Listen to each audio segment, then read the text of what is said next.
সবাইকে শুভ সন্ধ্যা এবং আমাদের মাসিক বক্তৃতামালা সিরিজের চতুর্থ পর্বে আন্তরিকভাবে স্বাগত। আমি পৃথু, ভাষাস্পোক প্রকল্পের সূত্রধর। প্রতিবারই বক্তৃতায় নতুন কেউ না কেউ জয়েন করেন, সেই জন্য তাদের সুবিধার্থে যথারীতি প্রকল্প সম্পর্কে দু চার কথা শুরুতে বলে একটু আঁচমন করে নেবে। প্ল্যাটফর্ম বেঙ্গলি কলা গবেষণা প্রকল্প, বৃহত্তর পরিসরে ভাষাস্কোপ নামেও এই প্রকল্প পরিচিত। আমরা বোঝার চেষ্টা করছি ডিজিটাল প্ল্যাটফর্মে নানা পরিসরে বাংলা ভাষা কিভাবে বদলে বদলে যাচ্ছে। এই প্রকল্পের বিভিন্ন দিক আছে। আমরা একটা 5 দিনের মেশিন ট্রান্সলেশন ওয়ার্কশপ করিয়েছি, যেটায় আমরা বোঝার চেষ্টা করেছি যন্ত্র অনুবাদের যুগে এসে বাংলা ভাষা কেন বিশেষভাবে অনুদিত হচ্ছে, আর সেই অনুদিত হওয়ার কারণে তার পিছনে কি ইনফ্রাস্ট্রাকচার আছে বা কি কি যান্ত্রিক কারণে একটা বিশেষ ধরনের অনুবাদ আমরা পাচ্ছি, যে ধরনের অনুবাদ আমরা পাচ্ছি সেটা, এবং সেটা কিভাবে ভালো করা যায়, সেটা কিভাবে বিবর্তন ঘটেছে, সেই বিষয়ে একটা 5 দিনের ওয়ার্কশপ আমরা করেছিলাম এই প্রকল্পের অন্তর্গত। এছাড়া ছিল একটা ওয়ান ডে ইন্টারন্যাশনাল কনফারেন্স, যেখানে আমরা বোঝবার চেষ্টা করছিলাম যে ইন্টারনেটের যুগে এসে বাংলা ভাষা যারা ব্যবহার করি, আমরা বাংলা ভাষাভাষী মানুষেরা, তারা কিভাবে বাংলার সংস্কৃতিকে বোঝবার চেষ্টা করছি। সেইটার জন্য একটা ওয়ান ডে ইন্টারন্যাশনাল কনফারেন্স ছিল। এছাড়াও আমরা বিভিন্ন ইনস্টাগ্রাম বা ইউটিউবে যারা কন্টেন্ট বানান, সেই কন্টেন্ট ক্রিয়েটারদের ইন্টারভিউ নিয়ে বোঝবার চেষ্টা করব বর্তমান অবস্থায় তারাই বা কিরকম ভাবে বাংলা ভাষাকে প্রয়োগ করছেন এবং বাংলা ভাষার সঙ্গে তাদের সম্পর্কই বা কিভাবে বিবর্তিত হচ্ছে আজকের দিনে এসে। সেই একটা পার্ট। এছাড়া একটা দীর্ঘ 12 জন প্রতিদিবসা বক্তা, তারা বিভিন্ন দিক থেকে বাংলা ভাষা কিভাবে বিবর্তিত হচ্ছে আজকের দিনে এসে, সেটার জন্য তারা আলোকপাত করবেন তাদের নিজস্ব পেশাগত অবস্থানের দিক থেকে। সেটার নাম ভাষাস্কোপ মাসিক বক্তৃতামালা। সেই ভাষাস্কোপ মাসিক বক্তৃতামালা সিরিজের আজ চতুর্থ পর্বে।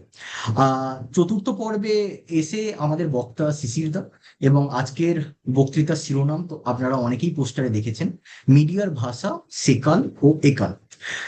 আমাদের এই প্রকল্প রূপায়ণের জন্য আমরা ব্যাঙ্গালোর বেসড প্রতিষ্ঠান India foundation for the arts এর কাছে কৃতজ্ঞ। বিগত 30 বছর ধরে তারা চমৎকার সব শিল্পী, কারিগর, গবেষকদের প্রকল্পকে বাস্তবায়িত করে চলেছেন। এছাড়া আমাদের কৃতজ্ঞতা বিএনপি পরিবাস ও মনোটাইপ নামের আরো 2 আন্তর্জাতিক প্রতিষ্ঠানকে, যাদের সহায়তা ছাড়া এই প্রকল্প রূপায়ণ সম্ভব হতো না। এবার শিশিরদার সঙ্গে পরিচয় করানোর পালা। স্কুল এবং কলেজ সূত্রে আমাদের সিনিয়র শিশিরদা আমাদের আগের ও পরের প্রজন্মের বিদ্যাপীঠের অনেক ছাত্রকেই অনুপ্রাণিত করেছে। শিশিরদা পেশায় সাংবাদিক সম্পাদক। বাবার কর্মসূত্রে শৈশব কেটেছে বাংলাদেশের ঢাকায়। রামকৃষ্ণ মিশন বিদ্যাপীঠ পুরুলিয়া থেকে স্কুলের পাঠ, কলেজের পড়াশুনো রামকৃষ্ণ মিশন আবাসিক মহাবিদ্যালয় নরেন্দ্রপুর থেকে। পরে কলকাতা বিশ্ববিদ্যালয় থেকে ইংরেজি ভাষা ও সাহিত্যে স্নাতকোত্তর। পরে কলকাতার Satyajit Ray film and television institute SRFTI তে নিয়েছেন চলচ্চিত্র পরিচালনা ও চিত্রনাট্য বিষয়ক পাঠ। পড়িয়েছেন Narendrapur Ramakrishna mission, Netaji Nagar college, Sushil Kar college ও অন্যত্র। লেখালেখি ও চলচ্চিত্র দেখার এবং লেখার অভ্যেস থেকেই ক্রমে খবর কাগজের জগতে প্রবেশ 2012 সালে। এই মুহূর্তে আনন্দবাজার পত্রিকার সম্পাদকীয় বিভাগে সহকারী সম্পাদক পদে কর্মরত। আগ্রহের বিষয় সাহিত্য, সঙ্গীত, চলচ্চিত্র, ইতিহাস ও জনসংস্কৃতি। সবশেষে ধন্যবাদ জানাই আপনাদের। যেহেতু বর্তমান সিরিজ মূলত পাবলিক লেকচার, ফলে বক্তৃতার শেষে থাকবে প্রশ্নোত্তর পর্ব। এই আয়োজনে আপনাদের যোগদান ছাড়া এই বহমান সংলাপ একদমই সম্ভব নয়। তাই আবার আপনাদের সবাইকে এবং শিশিরদাকে আজ এই সান্ধ্য অনুষ্ঠানে যোগদান করার জন্য আন্তরিক কৃতজ্ঞতা জানাই। এটুকু বলেই আমি শিশিরদাকে অনুরোধ করব আজকের সান্ধ্য বক্তৃতা শুরু করতে। Thank you. নমস্কার। ধন্যবাদ পৃথু। আহ, দেখা শোনা এগুলো ঠিকঠাক যাচ্ছে, তাই তো? একদম, হ্যাঁ। আচ্ছা, বেশ।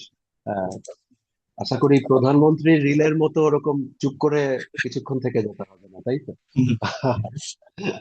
আমি ভাষাস্কোপের সঙ্গে যুক্ত সবাইকে আমি সাধুবাদ জানাই, আমার কৃতজ্ঞতা জানাই আমাকে আপনাদের এ মাসের মাসিক বক্তৃতার বক্তা হিসেবে এই সুযোগটা করে দেওয়ার জন্য।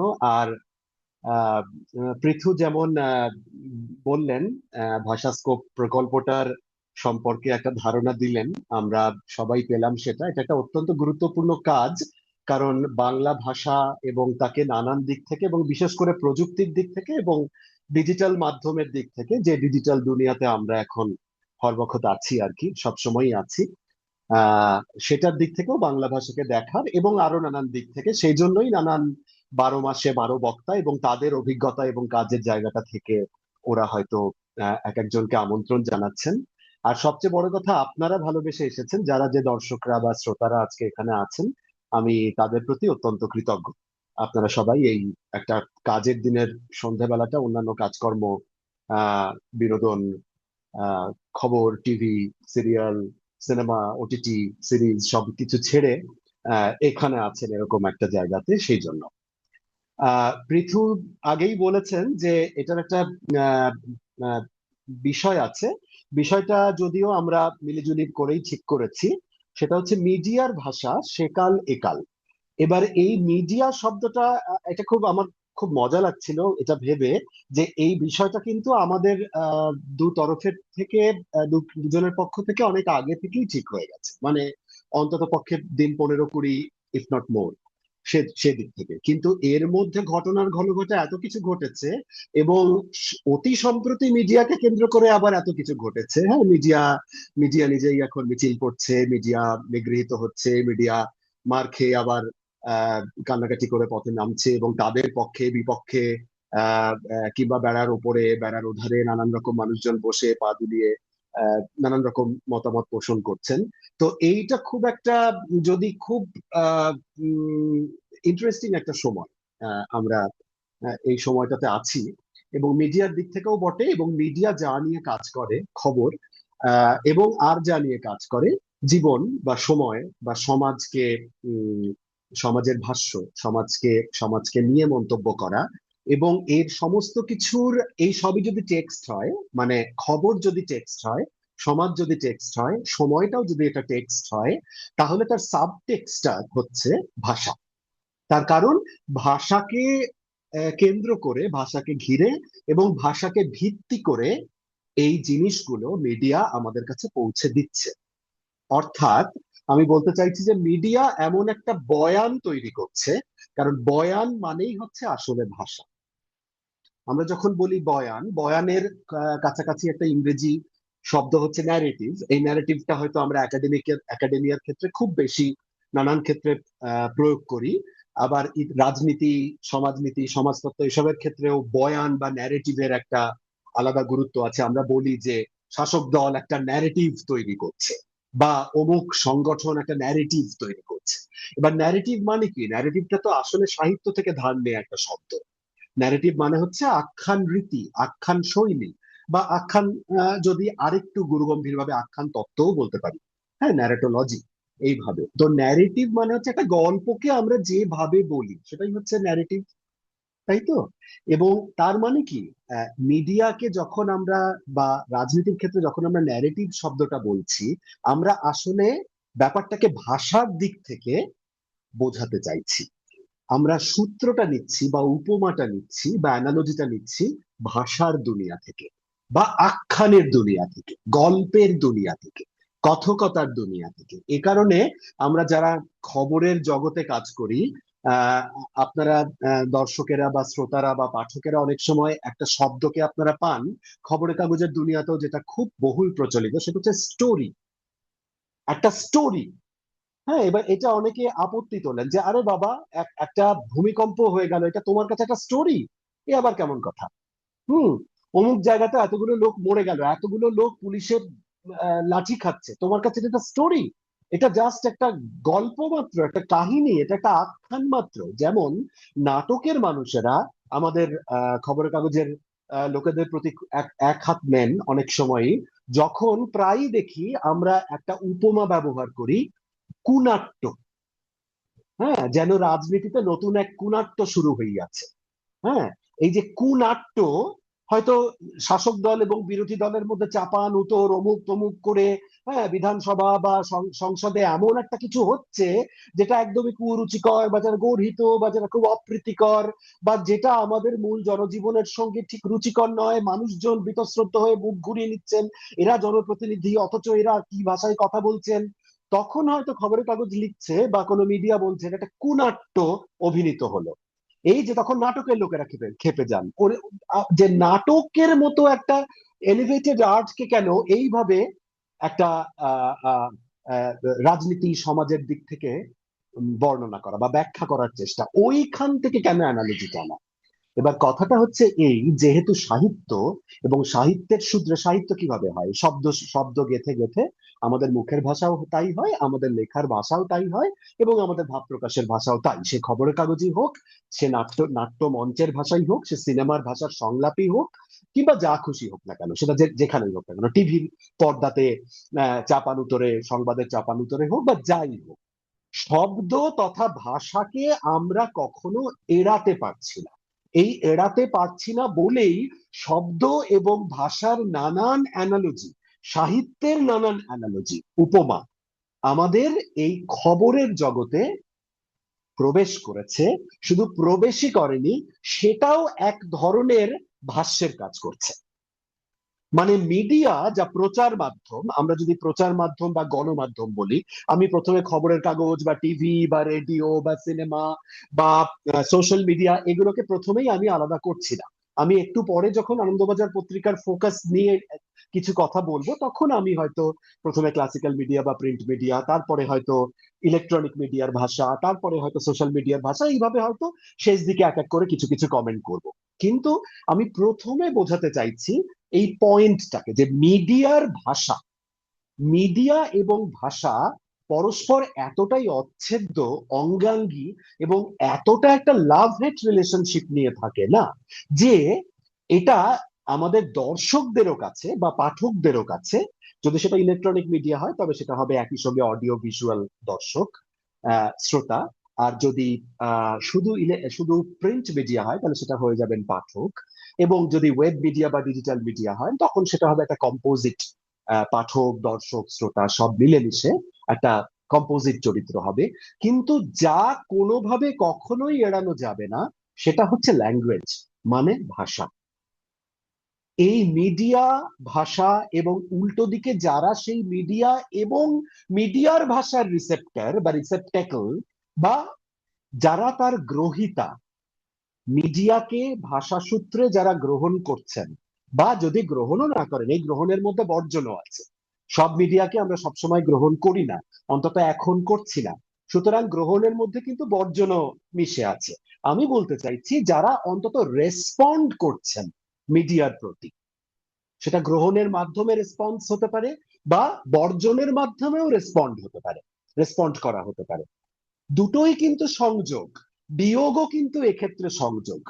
আমরা যে ক্ষেত্রে এখন যে মিডিয়া থেকে মুখ ঘুরিয়ে নিচ্ছি, আমরা সেটাও রিয়াক্ট বা রেসপন্ড করছি বলেই কিন্তু আমরা তাদের থেকে মুখ ঘুরিয়ে নিচ্ছি। সুতরাং এইটা খুব ইম্পর্টেন্ট এবং অত্যন্ত ক্রিটিক্যাল একটা ভাষ্য বা একটা থিওরি। প্রথমেই আমাদেরকে এটা অ্যাকসেপ্ট করতে হবে, এটা থেকে অন্তত মুখ ঘুরিয়ে নেবার কোনো কারণ নেই যে মিডিয়া এক ধরনের ভাষা তৈরি করে, মিডিয়া এক ধরনের বয়ান তৈরি করে। যখন রাজনীতি নিয়ে সে বলে তখন সে এক ধরনের বয়ান তৈরি করে, বা রাজনীতি বা সমাজের ভাষ্য নিয়ে সে যখন কমেন্ট করে, তখন সেই ভাষ্যটার উপর সে আরেকটা প্রতিভাষ্য তৈরি করে। মানে একটা পয়েন্ট নিয়ে সে লিখছে, করতে গিয়ে সে আরেকটা পয়েন্ট, সেটা কখনো কাউন্টার পয়েন্ট হতে পারে, বা সেটা কোনো প্রোটো পয়েন্টও হতে পারে, প্রো পয়েন্টও হতে পারে, সেটা কখনো অ্যান্টাই পয়েন্টও হতে পারে। মোট কথা, একটা পয়েন্ট এবং তার সঙ্গে আরেকটা পয়েন্ট, সেটা কখনো কাউন্টার, কখনো অ্যান্টাই, বা কখনো প্রো, এরকম একটা কিছু হলো, কখনো মাঝামাঝি হলো, এমনও হতে পারে, মিডল গ্রাউন্ড, মিডল ওয়াটার্স, সেটাও হতে পারে। সুতরাং সবসময়ই এই জিনিসটা কনস্ট্যান্টলি নিরন্তর হয়ে চলেছে, ভাষা, ভাষার বয়ান, ভাষ্য এবং প্রতিভাষ্য দিয়ে। কখনো কখনো যদি তা আমরা গ্রহণ করছি খুব ভালো যখন লাগছে, তখন তাকে আমরা বলতে পারি সৌভাষ্য। সুভাষ থেকে সৌভাষ্য, সুন্দর একটা ভাষ্য তৈরি হচ্ছে। আর কখনো উল্টো বয়ান তৈরি করছে। রাজনীতি বা সমাজ যখন রিগ্রেসিভ বলে সে মনে করছে, তখন সে একটা প্রতিভাষ্য তৈরি করছে, একটা কাউন্টার পয়েন্ট তৈরি করছে, একটা কাউন্টার ন্যারেটিভ তৈরি করছে। সুতরাং এই পয়েন্ট ওয়াইজ এবং কাউন্টার পয়েন্ট ওয়াইজ এই অবিরত কিন্তু এই ভাঙা গড়া, যদি এটাকে ভাঙা আর গড়া বলেন, যদি বাইনারি টার্মসে আমরা বলতে পারি, তাহলে কিন্তু এইভাবে সেই প্রাচীন কালের মিডিয়া থেকে আজ পর্যন্ত এই 2026-এ দাঁড়িয়ে যত রকম মিডিয়া আমরা আজ গ্রহণ করছি আমাদের জীবনে, গ্রহণ করছি মানে আবারও শুধু গ্রহণ ভাববেন না, গ্রহণ বর্জন মিলিয়ে ভাববেন, মানে রেসপন্ড করছি মিডিয়ার প্রতি, তার মধ্যে কিন্তু আমাদের ভাষাটা জড়িয়ে আছে। মিডিয়ার এই ভাষাটা আমার কাছে অত্যন্ত গুরুত্বপূর্ণ একটা ব্যাপার। এবার সবচেয়ে বড় কথা হচ্ছে, এখানে কোনো ভ্যালু জাজমেন্টের জায়গা থাকা উচিত নয়। আমরা প্রত্যহ এটা আমরা বলছি বটে, কিন্তু সঙ্গে সঙ্গে আমি এটা বলে দিই যে জাজমেন্ট ছেড়ে বলাটা হয়তো খুব কঠিন, সত্যিই খুব কঠিন। এবং আমরা আজ কনস্ট্যান্টলি জাজ করে যাচ্ছি, সবাইকে সবকিছুকে জাজ করে যাচ্ছি। আমরা রাজনীতিকে জাজ করে যাচ্ছি, আমরা সমাজকে জাজ করে যাচ্ছি, আমরা সাহিত্যকে জাজ করে যাচ্ছি, আমরা সংস্কৃতিকে জাজ করে যাচ্ছি, এবং আমরা অবশ্যই গণতন্ত্র বা মিডিয়া, প্রচার মাধ্যম, গণমাধ্যমকে জাজ করে যাচ্ছি। সুতরাং এই ক্রমাগত জাজ করে যাওয়াতে কিন্তু আমরা কিছু না কিছু জিনিস লুজ করি সব সময়।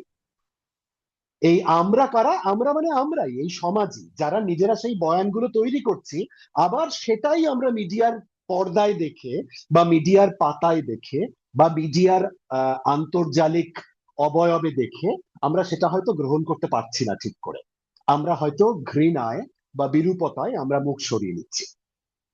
এই যাই আমাদের রেসপন্স হোক না কেন, এই বিরাট স্পেকট্রামের আমাদের আবেগ অনুভূতির যত যে একটা সার্কুলার স্পেকট্রাম আছে, মানে একেবারে সন্তুষ্টি তৃপ্তির জায়গা থেকে শুরু করে ধরে চরম অতৃপ্তির যে পুরো স্পেকট্রামটা, এই পুরো স্পেকট্রামের নানা জায়গাতে আমরা নানান মিডিয়াকে হয়তো স্থান দিয়েছি আমাদের মনে।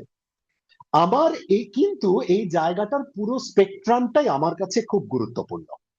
সুতরাং কে সেখানে প্রচন্ড আহ, একটা অদ্ভুত ভাষায়, একটা লাউড ভঙ্গিতে, একটা অন্যকে কোনো বলার সুযোগ না দিয়ে, নিজেও দম ফেলতে না চেয়ে হয়তো বলে যাচ্ছেন বা বকে যাচ্ছেন, বা আরেকজনকে আমন্ত্রণ করে ডেকে এনেও তাকে বলতে না দিয়ে নিজেই বলে যাচ্ছেন, এইটাও কিন্তু মিডিয়ারই ভাষার আরেকটা অত্যন্ত গুরুত্বপূর্ণ রূপ বলে আমার কাছে প্রতিভাত হচ্ছে। কারণ সেটা এক অর্থে আমাদেরই আজকে সমাজ রাজনীতিক যে বাস্তবতা, তারই কিন্তু একটা অংশের প্রতিফলন সেটাও।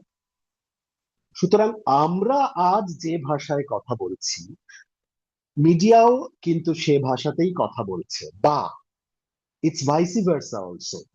যে মিডিয়া অনেকটা যে ভাষায় কথা বলছে, আমরা অনেকে বা আমাদের মধ্যে একাংশ কিন্তু সেই ভাষাটা আমাদের মুখে, আমাদের কলমে, আমাদের আন্তর্জাল বা আমাদের সোশ্যাল মিডিয়ার পোস্টে, কমেন্টে, রিয়াকশনে, আমাদের ফেসবুক অ্যালগরিদমে, আমাদের এক্স ইনস্টার হিট কাউন্টে আমরা কিন্তু সেই ভাষাটাকেও অনেকাংশে প্রতিফলিত করছি।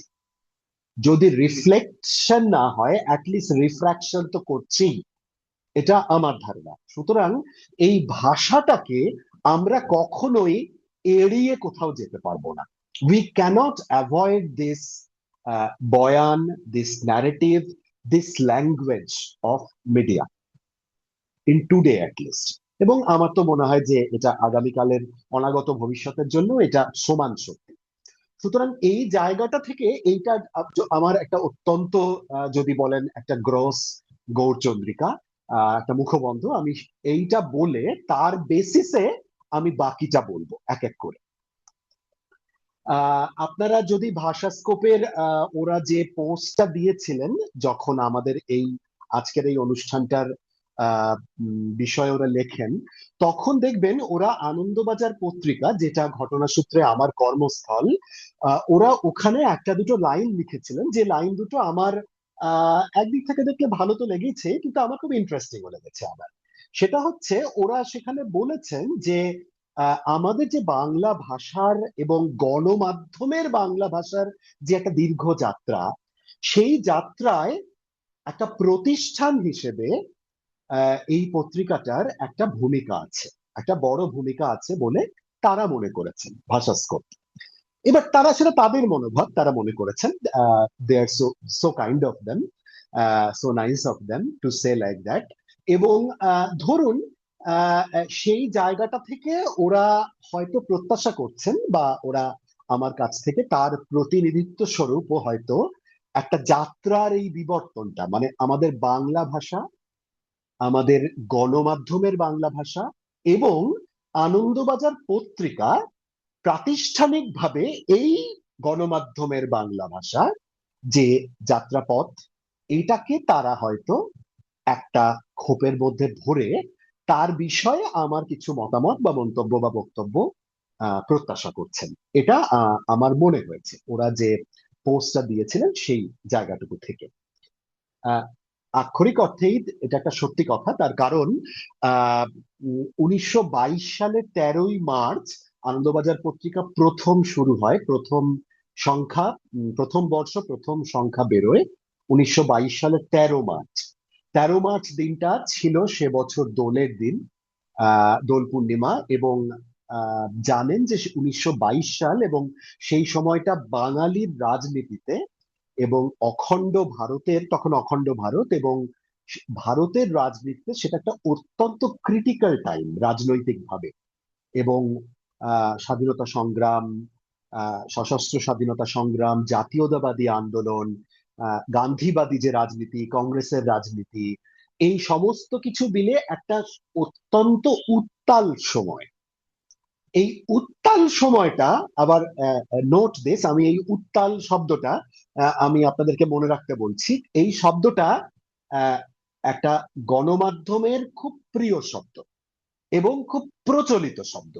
আমার এই বক্তৃতা বা এই এই ভাষণটার শেষ দিকে আমরা এরকম কয়েকটা কেস স্টাডি, শব্দ দিয়ে কেস স্টাডি আমি দু একটা বলবো, যে দেখবেন খেয়াল করে যে শব্দগুলো আমরা আসলে গণমাধ্যম থেকে নিয়েছি চেতনে বা অবচেতনে, এবং আমরা সেরকম ভাবে খুব ব্যবহার করি। যেমন এই উত্তাল সময়, উত্তাল সময়, আমি তো অস্থির সময়ও বলতে পারতাম, আমি তো এর অন্য প্রতিশব্দগুলোও বলতে পারতাম, কিন্তু দেখবেন রাজনৈতিক উথাল পাথাল খুব ক্রিটিক্যাল একটা সময় বলতে গেলে আমরা উত্তাল সময় বলি। তো এই উত্তাল, note this word, I will come back to it later on. 1922 সালের 13ই মার্চ এরকম একটা উত্তাল কোট আনকোট সময়ের মধ্যে আনন্দবাজার পত্রিকা প্রথম কলকাতায় বেরোয়, প্রথম বছরের প্রথম সংখ্যা, সেদিন ছিল দোলের দিন। বাংলা কাগজ হিসেবে একটা নতুন একটা পত্রিকা আসছে, তখন ইংরেজি কাগজ আছে কলকাতায়, স্টেটসম্যান তখন রীতিমতো চলে। স্টেটসম্যান তারও অনেক প্রাচীন পত্রিকা। দ্য ইংলিশম্যান নামে আরেকটা পত্রিকা চলে, এবং এই দুটোই ছিল একে তো ইংরেজি ভাষার পত্রিকা বলে, এবং শুধু তাই নয়, তখনকার ব্রিটিশ সরকার তাদের প্রতিও তারা মানসিকতায়, মন মানসিকতায় এবং সমর্থনের দিক থেকেও ঝুঁকেছিল, সুতরাং অবশ্য করে তারা বাংলার যে জাতীয়তাবাদী আহ, যে রাজনীতি বা তার যে মনোভাব, তার এক প্রকার বিরুদ্ধবাদী ছিল সেই সময়ের স্টেটসম্যান এবং ইংলিশম্যান পত্রিকা 1922 সালে। সেই বাজারে একটি বাংলা ভাষার জাতীয়তাবাদী পত্রিকা হিসেবে আনন্দবাজার পত্রিকা আত্মপ্রকাশ করে। স্বাভাবিকভাবেই তা নিয়ে একটা আলোড়ন ওঠে। এবং প্রথম দিন কাগজটা ছিল, বা প্রথম দিকে একেবারে শুরুতে কাগজটা ছিল কিন্তু এটা দৈনিক আহ সান্ধ্য পত্রিকা, সকালবেলা কিন্তু বেরোতো না। 1922 সালে দোলের দিন সন্ধ্যাবেলায় বেরিয়েছিল, মানে পাঠকেরা পেয়েছিলেন সন্ধ্যাবেলায় সান্ধ্য পত্রিকা। পাতার পত্রিকা ছিল, 4 পাতার একটা সান্ধ্য পত্রিকা দিয়ে, সান্ধ্য দৈনিক পত্রিকা দিয়ে শুরু হয়। আমি কয়েকটা স্লাইড আপনাদের জন্য আজকে এখানে একটু দেখাবো বলে স্থির করেছি, খুব কম সময়ের মধ্যে কয়েকটা মাত্র গোছানোর সময় পেয়েছি। পৃথু আমাকে সাহায্য করছেন এটার ব্যাপারে। পৃথু, আমরা ওই প্রথম স্লাইডটা একটু দেখে নিতে পারি? আপনারা দেখুন, আপনারা আশা করি দেখতে পাচ্ছেন আপনাদের যে যার স্ক্রিনের মোবাইলে বা ল্যাপটপে যেখান থেকেই আপনারা দেখছেন না কেন, এই যে ধরুন এটা হচ্ছে আপনারা কিন্তু 104 বছর আগের একটা পত্রিকার পাতা দেখছেন। আপনারা এই বাদিক ডান দিকে যে সাদা কালো খুদি খুদি অংশ আপনাদেরকে পড়তে হবে না, এটা পড়াও যাবে না, এত ক্ষুদ্র যে এটা পিক্সেলেটেড হয়ে যাবে। আপনারা শুধু দেখুন মাঝখানের যে লাল রঙের অংশটা আছে, প্রথম দিনের ওটা আনন্দবাজার পত্রিকা। এটা অনেকে আপনারা দেখেওছেন হয়তো। এই পত্রিকার এই পাতাটা সোশ্যাল মিডিয়াতে বা আমাদের পাবলিক ডোমেইনে আকছার দেখা যায়। এটা আচ্ছা, এক্ষেত্রে একটা বলে রাখি, এটা তো 104 বছর আগের খবরের কাগজের পাতা, এবং আপনারা জানবেন যে আনন্দবাজার পত্রিকা যেহেতু নিরন্তর এখনো চলেছে নিরবচ্ছিন্ন ভাবে, নিরবচ্ছিন্ন ঠিক নয়, কিছু কিছু রাজনৈতিক কারণে এবং কিছু কিছু ক্ষেত্রে কিছুদিন কিছুদিন করে বন্ধ ছিল পত্রিকা প্রকাশ, কিন্তু কোনোদিন নিজেদের জন্য বন্ধ হয়েছে এরকম হয়নি, বাইরের ঘটনাক্রমের জন্য বন্ধ হয়েছে এরকম হয়েছে। সেজন্য আমরা নিরন্তর বা নিরবচ্ছিন্ন প্রকাশ বলতেই পারি আনন্দবাজার পত্রিকার প্রকাশকে।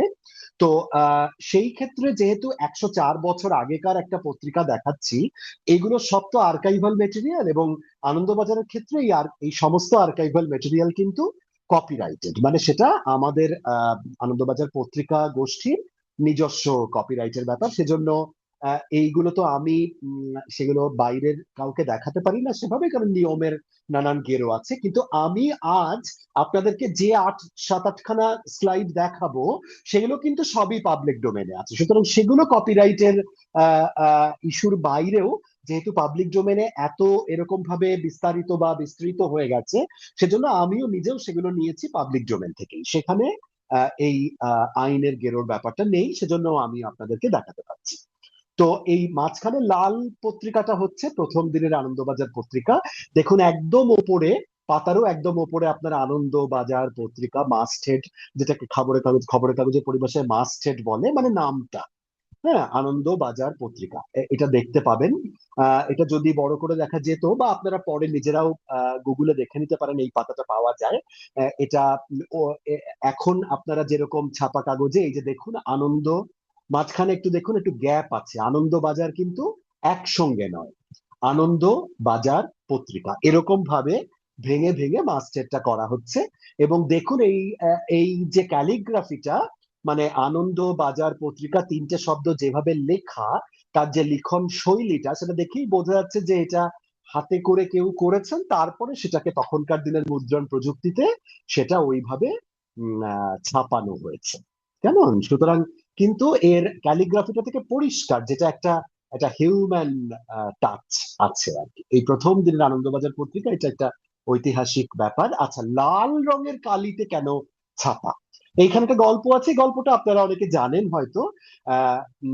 পরের দিন মানে 13ই মার্চ বেরোলো, তো 14ই মার্চের ইংলিশম্যান এবং স্টেটসম্যান দুটো কাগজেই, ইংরেজি কাগজেই বেশ অ্যালার্মিং ওয়েতে লেখা হয় যে এই এক নতুন কাগজ বেরিয়েছে, সেটা বেশ হঠাৎ করে লাল রঙের কালিতে ছাপা হয়েছে। এবং স্টেটসম্যান লিখেছিল, যা আমি আপনাদেরকে একটু পড়ে শোনাই। স্টেটসম্যান লিখেছিল, আ peculiar feature of the journal is that it is printed on red paper. এবং এটাও লেখা হয়, a new Bengali daily made its appearance yesterday colored like a danger signal. এটা লিখেছিল ইংলিশম্যান কাগজ। হ্যাঁ, সুতরাং কালার্ড লাইক আ ডেঞ্জার সিগন্যাল। সুতরাং এই যে একটা খবরের কাগজ প্রথম দিনই তার সহকর্মী, আসলে তো তারা সহকর্মী একই কাগজে, তারা অন্য একই ফ্রেটার্নিটি, অন্য কাগজের লোক, কিন্তু তারা সেটাকে দেখছেন ডেঞ্জার সিগন্যাল হিসেবে আরেকটা কাগজের কর্মীরা। তো এইটাই বলে দেয় যে আসলে হয়তো সেই সময়ে এই বয়ান যে ন্যারেটিভটা কিরকম ছিল, মানে রাজনৈতিক ভাষ্য এবং গণমাধ্যমের ভাষ্যটা কিরকম ছিল। অথচ ব্যাপার কিছুই নয়, দোলের দিন বলেই এই রঙিন লাল রং কালিতে আলাদা করে চোখে পড়বে বলে ছাপা হয়েছিল 4 পাতার কাগজ, আর কিছু নয়। এছাড়া অন্য কোনো গল্প নেই। কিন্তু স্বাভাবিকভাবে এই যে গল্প নেই, এই যে কোনো স্টোরি নেই, আর কোনো বয়ান নেই, ন্যারেটিভ নেই, এই হচ্ছে আমাদের প্রতিনিয়ত ভাষ্য এবং ভাষা তৈরি করার একটা ব্যাপার, যেটা প্রথম দিন থেকে চলেছে। হ্যাঁ, তো দোলের দিন বলেই রঙিন কালিতে ছাপা, তারপর থেকে এটা সাদা কালো তেই ছাপা শুরু হয় আর কি। তো এটা দিয়ে শুরু করি। অবিলম্বে এই কাগজটা 6 পাতা থেকে 8 পাতা হয়ে যায়, 6 পাতা হয়ে যায় এবং তারপরে 8 পাতা হয়ে যায়। আপনারা জানেন যে প্রথম দিকের প্রথম প্রতিষ্ঠাতা সম্পাদক ছিলেন প্রফুল্ল সরকার এবং এর অন্যতম সম্পাদক ছিলেন সুরেশচন্দ্র মজুমদারও। এই সুরেশচন্দ্র মজুমদার শুধুমাত্র আনন্দবাজার পত্রিকার বলে নয়, বাংলা গণমাধ্যম বা বাংলা খবরের কাগজের তথা বাংলা মুদ্রণ শিল্পের ক্ষেত্রেও সুরেশচন্দ্র মজুমদার একটি অত্যন্ত গুরুত্বপূর্ণ একটা নাম। কারণ মুদ্রণ জগতের ক্ষেত্রে আপনারা এখানে যারা মুদ্রণ জগতের বা মুদ্রণ সংস্কৃতির মানুষ আছেন, যারা একটু প্রেস বা কোন মেশিনে, পুরোনো দিনের মেশিন, যে মেশিনে তখনকার দিনের বই ছাপা হতো বা যে টাইপে ছাপা হতো, বা যে মেশিন গুলোতে ছাপা হতো, খবরের কাগজ এক ধরনের এতে ছাপা হচ্ছে, বই এক ধরনের এতে ছাপা হচ্ছে, এইগুলো আপনারা যারা জানেন বা যারা একটু জানেন,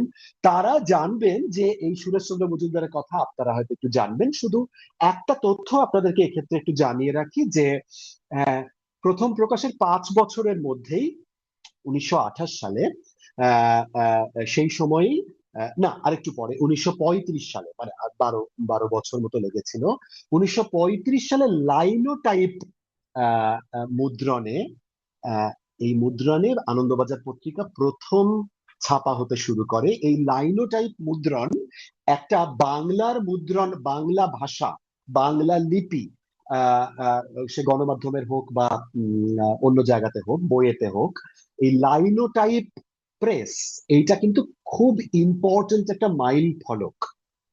এটা হয়তো আমরা যারা সাধারণভাবে খবরের কাগজের পাঠক, বইয়ের পাঠক, আমরা এগুলো নিয়ে খুব ভাবিত নই। এগুলো হয়তো খুব এই জগতের যারা চর্চাকারী, যারা গবেষক, তারা জানবেন যে লাইনোটাইপের উদ্ভাবন এবং লাইনোটাইপের প্রবর্তন বাংলার খবরের কাগজের মুদ্রণকে একটা অন্য উচ্চতায় পৌঁছে দিয়েছিল। এবং এটা 1935 সালের সেপ্টেম্বর মাসে এটা শুরু হয়। আহ, আমাদের আনন্দবাজার পত্রিকা এই লাইনোটাইপ ইয়ের মাধ্যমে শুরু হয়।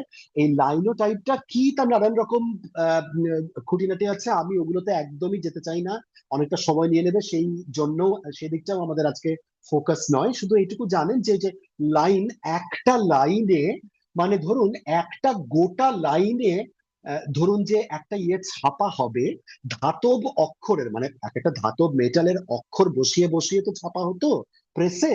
তো লাইনোটাইপ এমন এক ধরনের একটা যন্ত্র, যে মেশিনের মাধ্যমে একসঙ্গে ধাতব অক্ষরের একটা পুরো লাইন তৈরি করা সম্ভব হতো।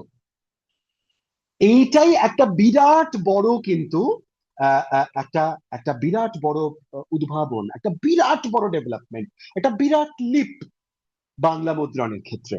এবং আমরা অনেকেই যেটা জানি না সেটা হচ্ছে সুরেশচন্দ্র মজুমদার নিজে দায়িত্ব নিয়ে এটা করেছিলেন। শুধু তাই নয়, আমাদের যে স্বনামধন্য বাংলা ভাষার উদ্ভাবক, লেখক, সাহিত্যিক রাজশেখর বসুকে কিন্তু এই লাইনোটাইপ দেখিয়ে নেওয়া হয়েছিল। তিনিও এটাকে অ্যাপ্রুভ করেছিলেন এবং তার খুব ভালো লেগেছিল।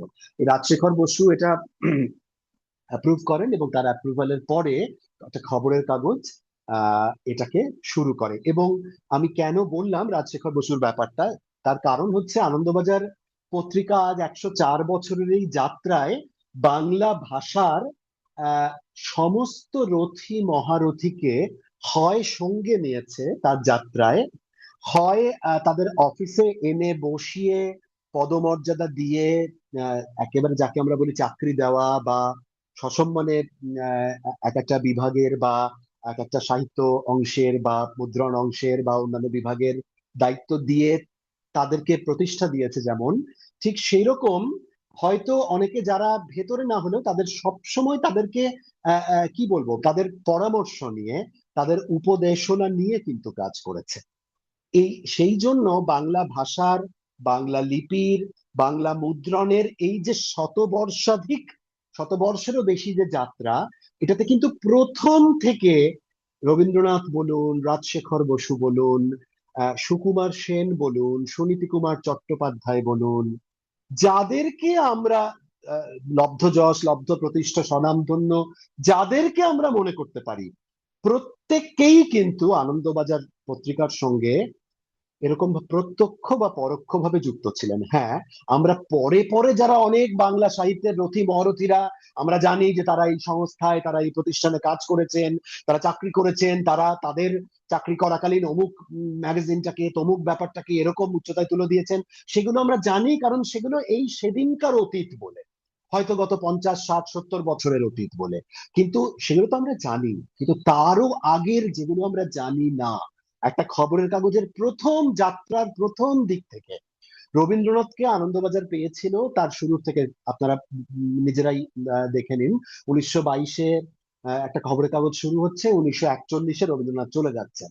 এই যে 20 বছর মোটামুটি আনন্দবাজার পত্রিকা পাচ্ছে, এই 20 বছর সময়ে রবীন্দ্রনাথের সঙ্গে তার সম্পর্ক একটা বিরাট ব্যাপার এবং অচ্ছেদ্য একটা বন্ধন। প্রায় প্রতি বছর তিনি আনন্দবাজার পত্রিকার প্রতিষ্ঠা বার্ষিকীতে তিনি হয় আশীর্বাণী দিয়েছেন, সেই আশীর্বাণী ছাপা হয়েছে। আমরা যারা এই প্রতিষ্ঠানে কাজ করি, আমরা সেই ডিজিটাল আর্কাইভ খুলে খুলে আমরা দেখতে পারি যে অমুক বছরের প্রতিষ্ঠা বার্ষিকীতে রবীন্দ্রনাথ কি লিখেছেন, সেটা ছাপা হয়েছে প্রথম পাতায়। হ্যাঁ, মানে একদম টেস্টিমোনিয়ালের মতো, শংসাপত্রের মতো, ইত্যাদি ইত্যাদি এরকম করে। তো এই 20 বছরের যাত্রা, হ্যাঁ, একটা বিরাট, 10 বছরে, 5 বছরে, 15 বছরে, এরকম নানান সময়ে রবীন্দ্রনাথ আশীর্বাণী দিয়েছেন। রবীন্দ্রনাথের লেখা পুজো সংখ্যাতে ছাপা হচ্ছে। আনন্দবাজার পত্রিকা প্রথম শুরু হচ্ছে 1922-এ, আর 1927-এ প্রথম শারদীয় সংখ্যা বেরোচ্ছে। যদিও তখনকার শারদীয় সংখ্যা বলতে, এখন আমাদের শারদ সংখ্যা বা পুজো সংখ্যা বলতে যেরকম একটা মোটা, একটা অন্য সাইজের একটা বই বা একটা পত্রিকার মতো একটা সাইজ ভেসে ওঠে চোখের সামনে, তখন তা ছিল না শুরুর দিকে। সেটা ছিল খবরের কাগজের মতনই, খবরের কাগজেরই এক্সট্রা পাতা, সেটাই ছিল শারদ সংখ্যা। পুজো সংখ্যা মূল কাগজের সঙ্গে অনেকগুলো পাতা বেরোতো এরকম ভাবে। তো সেইখানে প্রথম দিকে রবীন্দ্রনাথের ল্যাবরেটরি গল্পটা সেই পুজো সংখ্যায় বেরিয়েছে। হ্যাঁ, ইত্যাদি ইত্যাদি এরকম নানান কিছু আর কি। রবিবার বলে যে গল্পটা, সেটা আনন্দবাজার পত্রিকাতে বেরিয়েছিল। এবং এরকম তখনকার দিনের কত রথী মহারথীদের বেরিয়েছে। শিবরাম চক্রবর্তী আহ উম, আহ, আহ, দিনের পর দিন এই কাগজে লিখে গেছেন। এখন রবিবার দিন আপনারা চারের পাতায় যৎকিঞ্চিত বলে ছোট্ট একটা বিভাগ দেখবেন, একদা এটা দিনের পর দিন শিবরাম চক্রবর্তী লিখে গেছেন। ওই অংশটা সেটা তখন অনেক বড় ছিল এবং প্রায় একটা রম্য রচনা গোত্রের ছিল, এবং ইত্যাদি ইত্যাদি এরকম অনেক অনেক সমস্ত সাহিত্যিকদের কথা আমরা বলতে পারি যাদেরকে এই প্রতিষ্ঠা নিয়েছিল। এবং শুধু আহ সাহিত্যের ক্ষেত্রে নয়, ভাষার ক্ষেত্রে নয়, সেই ভাষার জন্য, মুদ্রণের জন্য কোন লিপি, কোন প্রেস, প্রেস স্টাইল, প্রেসের এগুলো কিরকম লাইনোটাইপ শুরু হবে, রাজশেখর বসুর কাছ থেকে চাওয়া হচ্ছে। 60-এর দশকে যখন বানান বিধির, আমি বানান বিধির প্রসঙ্গে অচিরেই আসবো। এই বানান বিধির জায়গাটাতে আনন্দবাজারে একটা বিরাট জায়গা আছে, একটা বিরাট ক্ষেত্র আছে, এবং তা নিয়ে নানান রকম কথাও প্রচলিত আছে, ফর অ্যান্ড এগেইনস্ট নানান রকম কিছু। এবং কিন্তু আপনারা এটা জানবেন যে সবসময় সেই বানান বিধি বলুন, সেই যা কিছু বলুন, সবসময় in consultation with the then stalwarts, in consultation with the then experts of Bengali language and literature. এটা কখনো কোনো আরবিট্রারি ভাবে হয়নি। কখনো আমার আজ 25 বছর বয়স, আমার আজ 50 বছর বয়স, অতএব আমি বাংলা ভাষাটাকে নিয়ে যা খুশি করতে পারি, আমি অমুক নামের বানান যা খুশি লিখতে পারি, তা নয়। এমনকি আজ পর্যন্ত সেটির পেছনে একটি নির্দিষ্ট রীতি বা নীতি বা রীতিনীতি আছে। সুতরাং এটা কখনোই আরবিট্রারি নয় যে এটা আমরা গণমাধ্যমে, এই সোশ্যাল মিডিয়াতে বা সাধারণভাবে আমরা এটা শুনি যে ও আনন্দবাজার তো বানান পাল্টে দেয়, আনন্দবাজার তো এরকম ভাবে লেখে। কিন্তু এরকম ভাবে লেখে নয়, তার পেছনে একটা যুক্তি আছে। সেই যুক্তিটা আমি মানছি কি আমি মানছি না, বা আমি মানবো না, সেটা অন্য কথা। কিন্তু যুক্তিটা যে আছে, এটাই অনেক সময় অনস্বীকার্য। এটা সবসময় অনস্বীকার্য, এটা আমরা সবসময় মানতে চাই না, কারণ এটা আমরা জানি না, তার পিছনে যুক্তির ব্যাপারটা আমরা জানি না। এইরকম আর কি। তো এই রকম ভাবে পরপর পরপর নানান কিছু হয়। পুজো সংখ্যা, তারপরে 1933 সালে দেশ পত্রিকা, তারপরে আনন্দবাজার সংস্থা থেকে হিন্দুস্তান স্ট্যান্ডার্ড নামে একটা জাতীয়তাবাদী ইংরেজি দৈনিক পত্রিকা শুরু হয়, সেটা 1982 সাল অব্দি চলেছে। তারপর একের পর এক দশকে নানান পত্রিকা, ছোটদের জন্য আনন্দমেলা আমরা জানি, হ্যাঁ, অনেক পরে আনন্দ লোক ইত্যাদি ইত্যাদি নানান কিছু আসে। এই যে সব কিছু আসতে আসতে একটা প্রতিষ্ঠান, একটা যে ছিল প্রথমে একটা জাতীয়তাবাদী খবরের কাগজ মাত্র, সেই খবরের কাগজের সঙ্গে তার নানান অস্থি মজ্জার সঙ্গে, তার অস্থি পঞ্জরের সঙ্গে আরো অনেক কিছু যুক্ত হচ্ছে। এবং সেটা কিসের মাধ্যমে? সেটা আসলে ভাষাকে পরিপুষ্ট করছে। সেটা একদিকে যেমন সমাজের সঙ্গে, রাজনীতির সঙ্গে, রাজনীতি একদিকে বয়ে যাচ্ছে, যেদিকে বয়ে যাচ্ছে সে হয়তো সেটার সঙ্গে সঙ্গে প্যারালালি চলছে, আবার সে সাহিত্যের দিকটা দেখছে, সে সংস্কৃতিগুলোর দেখছে। এবং এই যে জাতীয়তাবাদী বলতে আমরা যা বুঝি, আজ আমরা যা বুঝি, এটা কিন্তু আজ থেকে 100 বছর আগে আপনারা নিজেরাও খুব সাদা বাংলাতেও আপনারা নিজেরা অনুমান করে নিতে পারেন যে তখনকার দিনের জাতীয়তাবাদী মনোভাব আর আজকের দিনের জাতীয়তাবাদী মনোভাব তো এক নয়। সুতরাং 104 বছর আগে যে জাতীয়তাবাদী মনোভাব, সেটা হচ্ছে মহাত্মা গান্ধী তার অনেকটা জুড়ে ছিলেন। আবার সেই সময় বাংলাতে যে এক্সট্রিমিস্ট স্বাধীনতা আন্দোলন, এবং তারপরে সুভাষচন্দ্র বসু আবির্ভূত হচ্ছেন, যা আমাদের দেশবন্ধু চিত্তরঞ্জন দাস সেই সময়টাতে রীতিমতো অধিষ্ঠিত তার বেঙ্গল প্যাক্টস নিয়ে 1923-24 সময়টাতে 1925-এ চলে যাচ্ছেন, মারা যাচ্ছেন দেশবন্ধু। এবং তারপরে আবার অন্য একদিকে মোড় দিচ্ছে মুসলিম লীগের রাজনীতি। তারপরে 1947-এ বাংলা ভাগ। এই সব কিছু নিয়ে একের পর এক, একটার পর একটা দশকে আমরা যদি এক একটা রাজনৈতিক, সমাজ রাজনৈতিক মাইল ফলক আমরা একটা কুমির ছানার মতো ধরে নিই। ধরুন 1922 অনওয়ার্ডস, ধরুন 20-র দশকে সবচাইতে বড় মাইল ফলক হচ্ছে আমাদের যে গান্ধীবাদী রাজনীতির যে নানান রকম, সেটা অসহযোগ বলুন, নন কোঅপারেশন বলুন, বা লবণ সত্যাগ্রহ বলুন, ইত্যাদি ইত্যাদি, সেইগুলো 30-এর দশক সেটাই এক প্রকার বয়ে যাচ্ছে, সেটা আরো ঘনীভূত হচ্ছে। 40-এর দশকের একদম সবচাইতে বড় আনএভয়েডেবল এবং সবচাইতে বড় যে কোনো অর্থে মাইল ফলক হচ্ছে দেশভাগ তথা আমাদের রাজনৈতিক স্বাধীনতা। এবং তারপর থেকে 50-এর দশকে নতুন দেশ গড়ার, নতুন সরকার, একটা নতুন জাতীয়তাবাদ আবার একটা অন্য দিকে মোড় নিচ্ছে, নেহরুভিয়ান রাজনীতি। 60-এর দশক এবং 50-এর দশকে 40-এর দশকের আগে থেকেই যে বামপন্থার যে এরকম ভাবে ছিল, 50-এর দশক অনওয়ার্ডস তার আমরা একটা প্রকট রূপ দেখতে পাচ্ছি। 60-এর দশকে এসে সেটা যুক্তফ্রন্ট ব্যাপারে এসে, জায়গাতে এসে সেটা একটা অন্য দিকে মোড় নিচ্ছে। তারপর 70-এর দশকে একদিকে নকশাল রাজনীতি, একদিকে বাংলাদেশের মুক্তিযুদ্ধ, এই রকম করে করে একটার পর একটা মাইল ফলক 80-র দশকে। এবং অফকোর্স 70-এর দশকে এমার্জেন্সি, জরুরি অবস্থা, আমরা কি করে তাই এড়িয়ে যেতে পারি সেটা। 80-র দশকে ওইটাকেও পেরিয়ে এসে আবার একটু খোলা হাওয়ার দিকে মুখ খোলা তোলা, তুলে দেওয়া প্রথম নানান রকম মডার্নিটির জায়গাগুলো ঢুকছে ভারতে। এবং সেটাই 90-এর দশকে বিশ্বায়ন এবং উদারকরণের অর্থনীতি যাচ্ছে। এই এই যে জায়গাটা, জায়গাটা নানান রকমের, এইটা কখনো মানে একটা খবরের কাগজ সবসময় is taking all this things in their stride. এবং তার ভাষাটা কি, এবং তার মাধ্যমটা কি? মাধ্যম হচ্ছে বাংলা ভাষা। এই ভাষার মাধ্যমেই সে বয়ে নিয়ে চলেছে।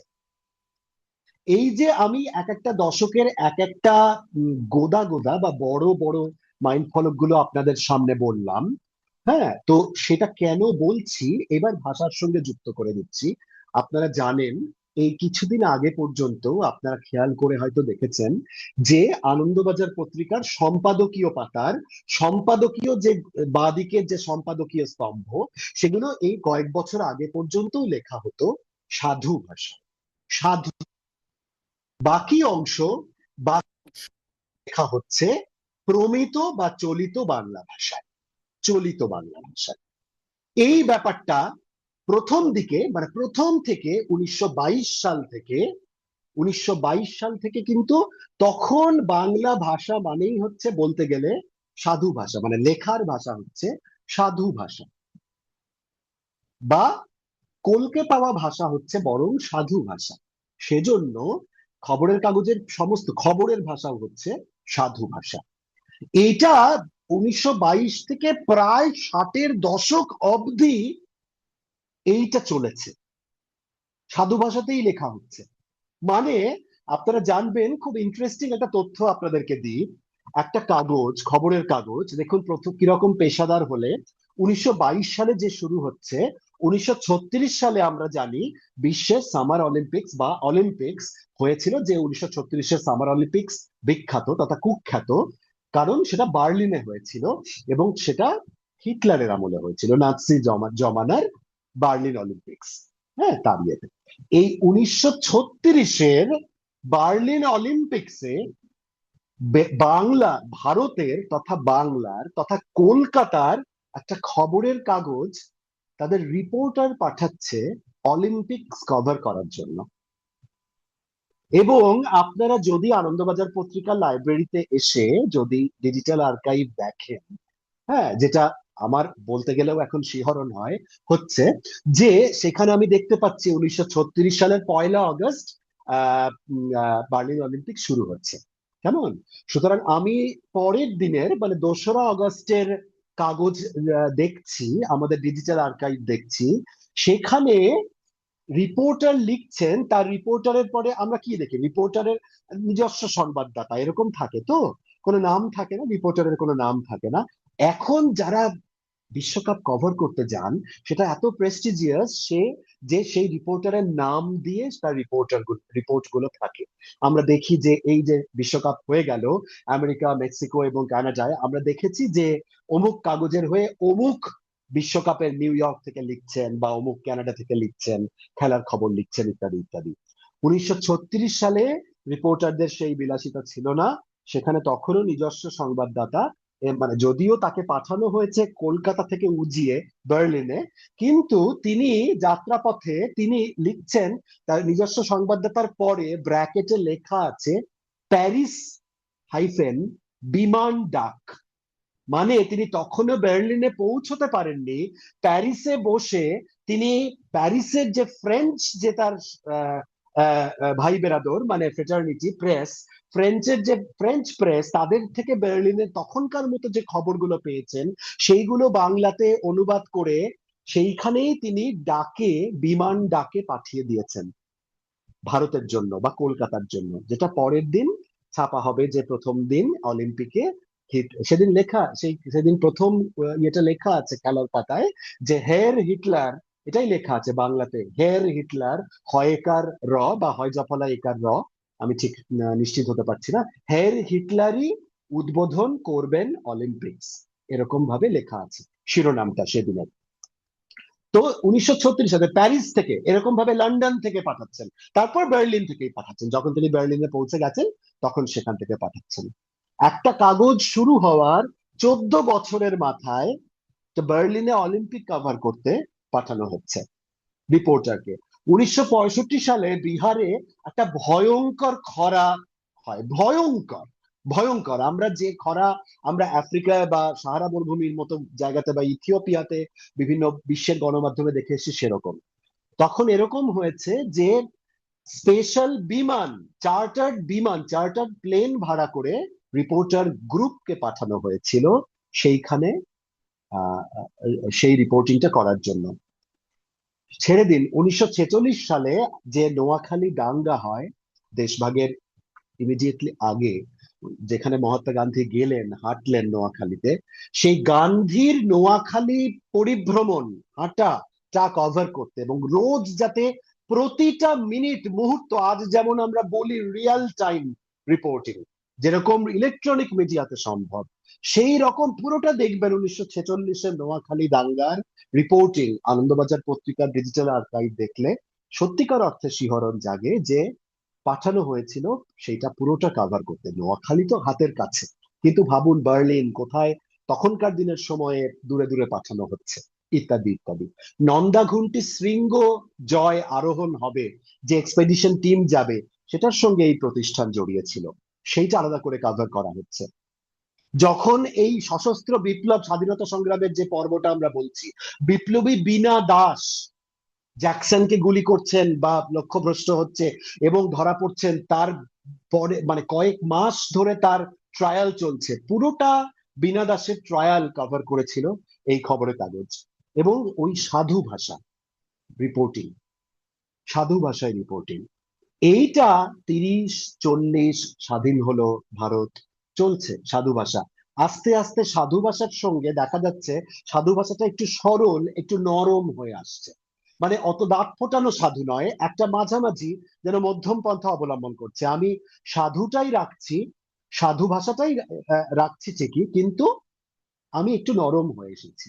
এরপর 60-এর দশকে যখন এটা একটা বড় একটা লিপ, আরেকটা লিপ আসে, যখন সন্তোষ কুমার ঘোষ আনন্দবাজার পত্রিকার একটা বিরাট সম্পাদকীয় বিভাগ এবং খবরের যে নিউজ রিপোর্টিং যে বিভাগ, বার্তা বিভাগ, সেই বার্তা বিভাগের প্রধান হয়ে তাকে নিয়ে আসা হয়। তিনি এর আগে হিন্দুস্তান স্ট্যান্ডার্ডে ছিলেন। তাকে নিয়ে আসা হয় এবং তিনি যেহেতু অত্যন্ত বড় একজন বাংলা ভাষা সাহিত্যের একজন লব্ধ প্রতিষ্ঠ লেখকও, তিনি কিন্তু তার মেজাজ মর্জি এমন ছিল যে তিনি প্রথমেই বলেন যে আমরা পাঠকের বোধগম্যতার কাছাকাছি পৌঁছবো, আমরা সহজ হব। এবং সেই সময় থেকেই কিন্তু আসলে প্রায় 60-এর দশকের মাঝামাঝি লেগে গেছিল ওই প্রায় কথ্য ভাষার মতো, মানে চলিত বা কথ্য ভাষা, আমি কথ্য ভাষা ঠিক বলবো না, এটা চলিত ভাষা বলাই ভালো, সেই সময়টাতে মানে খবরের কাগজের ভাষা, লেখার ভাষা যেন সেই রকম হয়ে ওঠে আর কি। কেমন যে মানে প্রায় 1960-65 এরকম লেখে গেছিল, মানে পুরোপুরি সংবাদের ভাষায় প্রায় কথ্যরীতি চালু হয়ে যায়। এবং তখন লেখাও হয়েছিল, এটা খবরের আনন্দবাজারেই লেখা হয়েছিল যে ভাষা যদি প্রাণবান হয় তবে তার আবার বানানো প্রয়োজনের তাগিদে পরিবর্তিত হতে বাধ্য। এটা এই খবরের কাগজ শুধু বিশ্বাসই করতো না, এবং মানে সেটা তারা প্রয়োগও করেছে। সন্তোষ কুমার ঘোষের আসলে মূল তার ভিশনটাই ছিল যে সংবাদপত্রের ভাষাতে যেন বদল আনতে হবে। মানে ওই রকম এখন আর সমাজ ওরকম নেই, এখন সমাজ পাল্টেছে, সেই সমাজ রাজনৈতিক বাস্তবতার সঙ্গে সঙ্গে যে ভাষা, সেই ভাষাকেও পাল্টাতে হবে এবং খবরের কাগজের ভাষাকে পাল্টাতে হবে। এর আগে একটা জিনিস শুরু হয়েছিল, আপনারা এখনো জানেন যে এই কাগজে দুটো করে সম্পাদকীয় বেরোয় 4-এর পাতায়। একটা সময় এই কাগজে সম্পাদকীয় পাতাতে 3টে করে সম্পাদকীয় বেরিয়েছে। এবং 3টে করে, এতগুলো সম্পাদকীয় কেন, 3টে সম্পাদকীয় 3টে বিষয় নিয়ে। এবার প্রথম দুটো অদ্ভুত, এটা খুব ইন্টারেস্টিং এবং খুব অ্যামিউজিংও লাগতে পারে আপনাদের শুনে। প্রথম দুটো সম্পাদকীয়র ভাষা ছিল সাধু ভাষা তো বটেই, এবং সেটা বেশ গুরুগম্ভীর। তৃতীয় সম্পাদকীয়টার বিষয়বস্তুও রাখা হতো 1 নম্বর একটু লাইট, আর স্বাভাবিকভাবেই তার ভাষাটাও করে করে ফেলা হয়েছিল একটু নরম। মানে যেন আমি পাঠককে এক লাফে সাধু থেকে চলিতে এনে দিচ্ছি না, সেটাও আবার একটু আমি সইয়ে সইয়ে আস্তে আস্তে তাদের যাতে স্বাভাবিকভাবেই একটা নর্মালসি মনে হয়, সেই জন্য আমি আমি আস্তে আস্তে তাদেরকে সেইভাবে বয়ে বয়ে আনছি, বইয়ে আনছি। তৃতীয় সম্পাদকীয়টা এইভাবে করা হতো আর কি। তারপর দেখা গেল সন্তোষ কুমার ঘোষ একসময় বললেন যে গোটা কাগজটাতেই আমরা বাংলা ভাষাটা কথ্য ভাষার মতো করে, বা মানে চলিত ভাষার মতো, চলিত ভাষার মতো করে আমরা ব্যবহার করি। এবং সেই সময়েই ভাষার সঙ্গে সঙ্গে একটা বানান সংস্কারের কাজ শুরু হয়ে যায়। কেমন, বানান সংস্কারের কাজ শুরু হয়ে যায়। আমরা এই পর্বটাতে আগে একটু দেখে নেব এই বানান, ভাষা এবং বানানের যে নেমে আসা।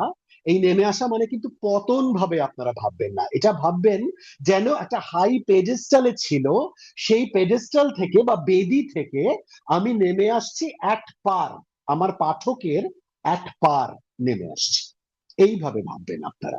কেমন, এই পর্যায়ে আমরা যে আজকে অন্য কয়েকটা স্লাইড এখানে আমরা নিয়ে এসেছি, সেইগুলো আপনাদের একটু দেখিয়ে নিতে চাই। যেমন ধরুন আনন্দবাজার পত্রিকার বিবর্তনটা, এই যেগুলো আমি আপনাদেরকে বলেছি, এই যে আপনারা স্ক্রিনে যেটা দেখতে পাচ্ছেন, দেখুন কি সুন্দর, এটা একটা অদ্ভুত একটা লেআউট। কিন্তু এটাকে সবার আগে চোখে পড়বে ভারতের জাতীয় পতাকা, তারপরেই চোখে পড়বে আমাদের অখণ্ড ভারত, বা অখণ্ড ভারতের পরে আমাদের অখণ্ড ভারত নয়, এটা খণ্ডিত ভারত বা স্বাধীন ভারত সেটার যে মানচিত্রটা সেইটা দেখতে পাবেন আপনারা। এবং দেখুন, পুরোটা এত বড় করে না দেখলেও এই যে বাঁ দিকে এবং ডান দিকে যে অনেকগুলো মানুষের মুখ, নিশ্চয়ই এটা আমাদের ভারতের রূপকারদের মুখ। সেইগুলো ভাবে একটা অন্য রকম ভাবে পাতার লেআউটটা ডিজাইন করা হয়েছে। এই পাতাটাও খুব বিখ্যাত একটা পাতা, এটাও আপনারা পাবলিক ডোমেনে অনেক সময় দেখে থাকবেন।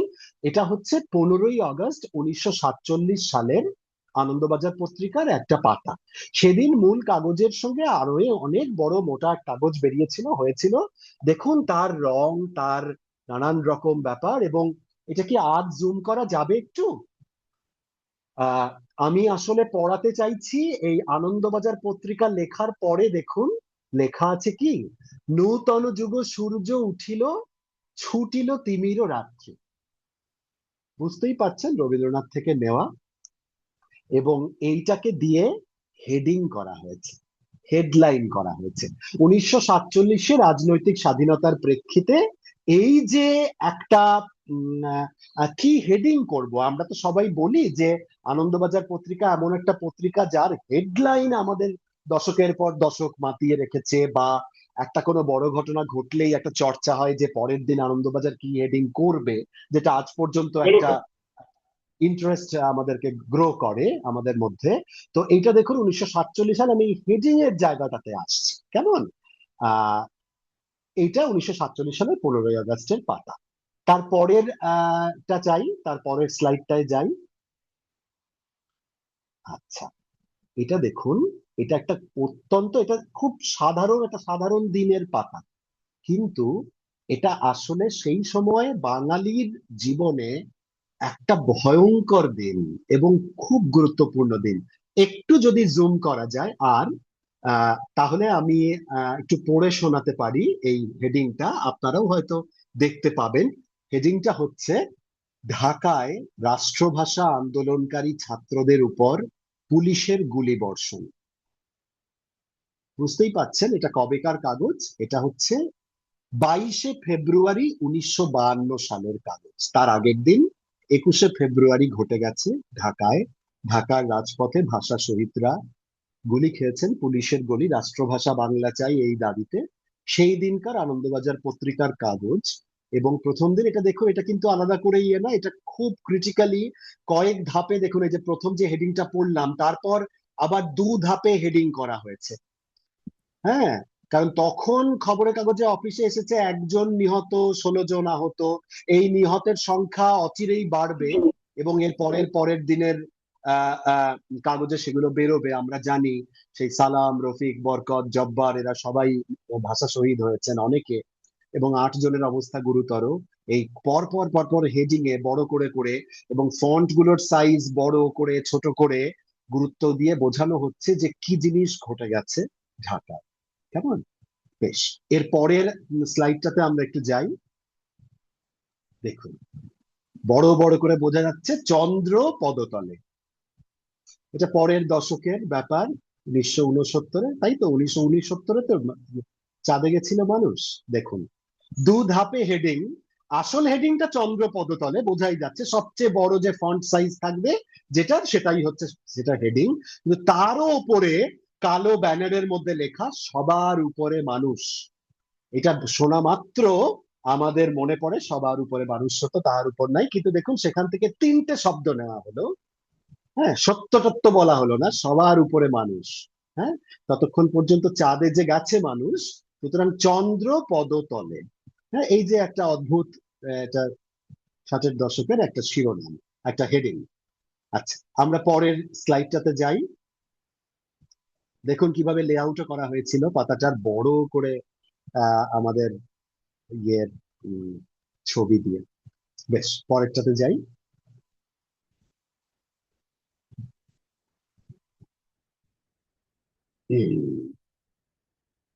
একটু প্রথমে পুরোটা দেখিয়ে নিই একবার, যদি পুরো পাতাটার ছবি আসছে নিশ্চয়ই, একটু সময় লাগবে। কিন্তু আমরা ওপরে দেখতে পাচ্ছেন বাংলাদেশ সার্বভৌম। এটা একটু ছোট, কিন্তু ডান দিকে দেখতে হবে একটা বড় হেজিং এর কিরকম লেআউট করা, স্বাধীন। মানে আসলে শুধু স্বাধীন এইটা হচ্ছে হেডিং। আবার বাংলাদেশ না, আগেরটাতে একটু যাই।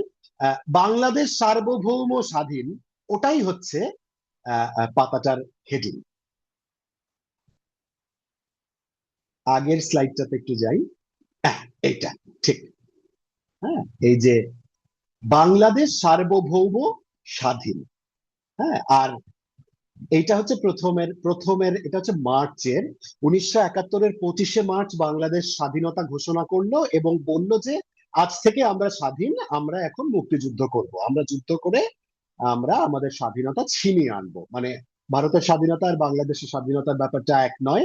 ভারত যেদিন স্বাধীন হয় সেই দিন হচ্ছে স্বাধীনতা দিবস, আর বাংলাদেশ যেদিন স্বাধীনতা ঘোষণা করে সেই দিন হচ্ছে বাংলাদেশের স্বাধীনতা দিবস। আর এই যে এখন আমরা চোখের সামনে যে পাতাটা দেখতে পাচ্ছি, দেখুন এটা একটু বড় করা যেতে পারে, একটু জুম করা যায় যদি, দেখুন পাকিস্তান নত, ব্যাস এটাই হবে। আর নিচে পাকিস্তান নত, আর নিচে লেখা বাংলাদেশ মুক্ত। ছবিটার তলায় দেখুন বাংলাদেশ মুক্ত। এইটা হচ্ছে 16ই ডিসেম্বরের পরের দিন 1971 সালের 17ই ডিসেম্বরের আনন্দবাজার পত্রিকা। এই সব কথা পাবলিক ডোমেনে পাওয়া যায়, আপনারা দেখতে পাবেন যে পাকিস্তান নত, বাংলাদেশ মুক্ত। খুব ঐতিহাসিক একটা দিনের কাগজের হেডলাইন দেখুন। ছোট্ট ছোট্ট শব্দ, খুব সহজ স্বাভাবিক শব্দ, মানুষের মুখের চলিত বাংলার কথ্য শব্দ, কোনো বড় কিছু নেই। ওইটাতে ওই যে আমাদের 1947 সালের কাগজটাতে যেহেতু রবীন্দ্রনাথ থেকে কোট করা হয়েছিল, সেজন্য ওটা একটু তাও কঠিন বলে মনে হতে পারে, কিন্তু এগুলো দেখুন পাকিস্তান নত, বাংলাদেশ মুক্ত, এই রকম খবরের কাগজের সেই সব তখনকার দিন থেকে আজও নীতি সহজ স্বাভাবিকভাবে বুঝিয়ে দেওয়ার চেষ্টা করে। বেশ, এর পরের স্লাইডটায় যাই। এইটাকে একটু দেখুন, এখানে একটা কোলাজের মতো করে করা আছে বিভিন্ন দিনের, কতগুলো ইম্পর্টেন্ট দিনের। এই যে উপরে বাঁ দিকে শতাব্দীর জননীর মহাপ্রয়াণ মাদার টেরিজার মৃত্যুর পরের দিনের আনন্দবাজারের হেডলাইন। আর ডান দিকে এটা হচ্ছে টাইগার হিলে ফের ভারত, এরপরে হাইফেন দিয়ে সূর্য বলে একটা শব্দ ছিল, এখানে এটা কেটে গেছে। টাইগার হিলে ফের ভারত সূর্য। এটা টাইগার হিল দখল করেছে ভারত, ওই ভারত পাকিস্তান নিয়ের সময়, সেই সময় মানে কার্গিল যুদ্ধের সময়। আর তার নিচে দেখুন অমর্ত্য সেনের নোবেল জয়ের পরের দিনের, এটা আমরা একদম আধুনিক যুগে চলে এসেছি। মর্তের সেরা সম্মান বাংলার অমর্তের। এই জায়গাটা কি একটু জুম করা যায়? এটা দুটো কারণে একটু জুম করাতে চাইছি, ব্যাস এটাই হবে, এটাই হবে। মর্তের সেরা সম্মান বাংলার অমর্তের। এখানে আপনারা বানান দুটো দেখুন, মর্ত বানান এবং অমর্তের বানান। এই দুটো কিন্তু দু রকমের বানান। কেন বলবেন যে ওমা মর্ত ওখানে জফলা নেই কেন? অমর্ত তো জফলা, তার কারণ দুটো শব্দ আলাদা, দুটো শব্দের অর্থ ভিন্ন। স্বর্গ মর্ত পাতাল, আমরা অনেক সময় মনে করি মর্ত শব্দটাতে জফলা থাকবে, তা নয়। মর্ত জফলাহীন, সেজন্য মর্ত, ম তয়রেফ একার। আর অমর্ত এটা একটা অন্য শব্দ, এর মধ্যেও মর্ত শব্দটা লুকিয়ে আছে, কিন্তু তার অর্থ অন্য, সুতরাং সেখানে জফলা। এটা খুব ইম্পর্টেন্ট একটা লেসন।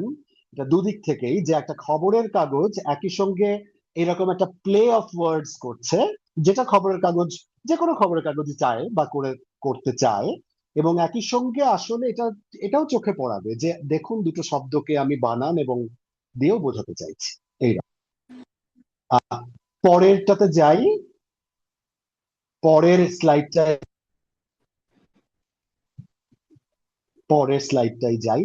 একদম একটা এই সেদিনকার কাগজ, এই সেদিনকার কাগজ দেখুন, রবীন্দ্রনাথ থেকেই নেয়া, খেলা ভাঙার খেলা।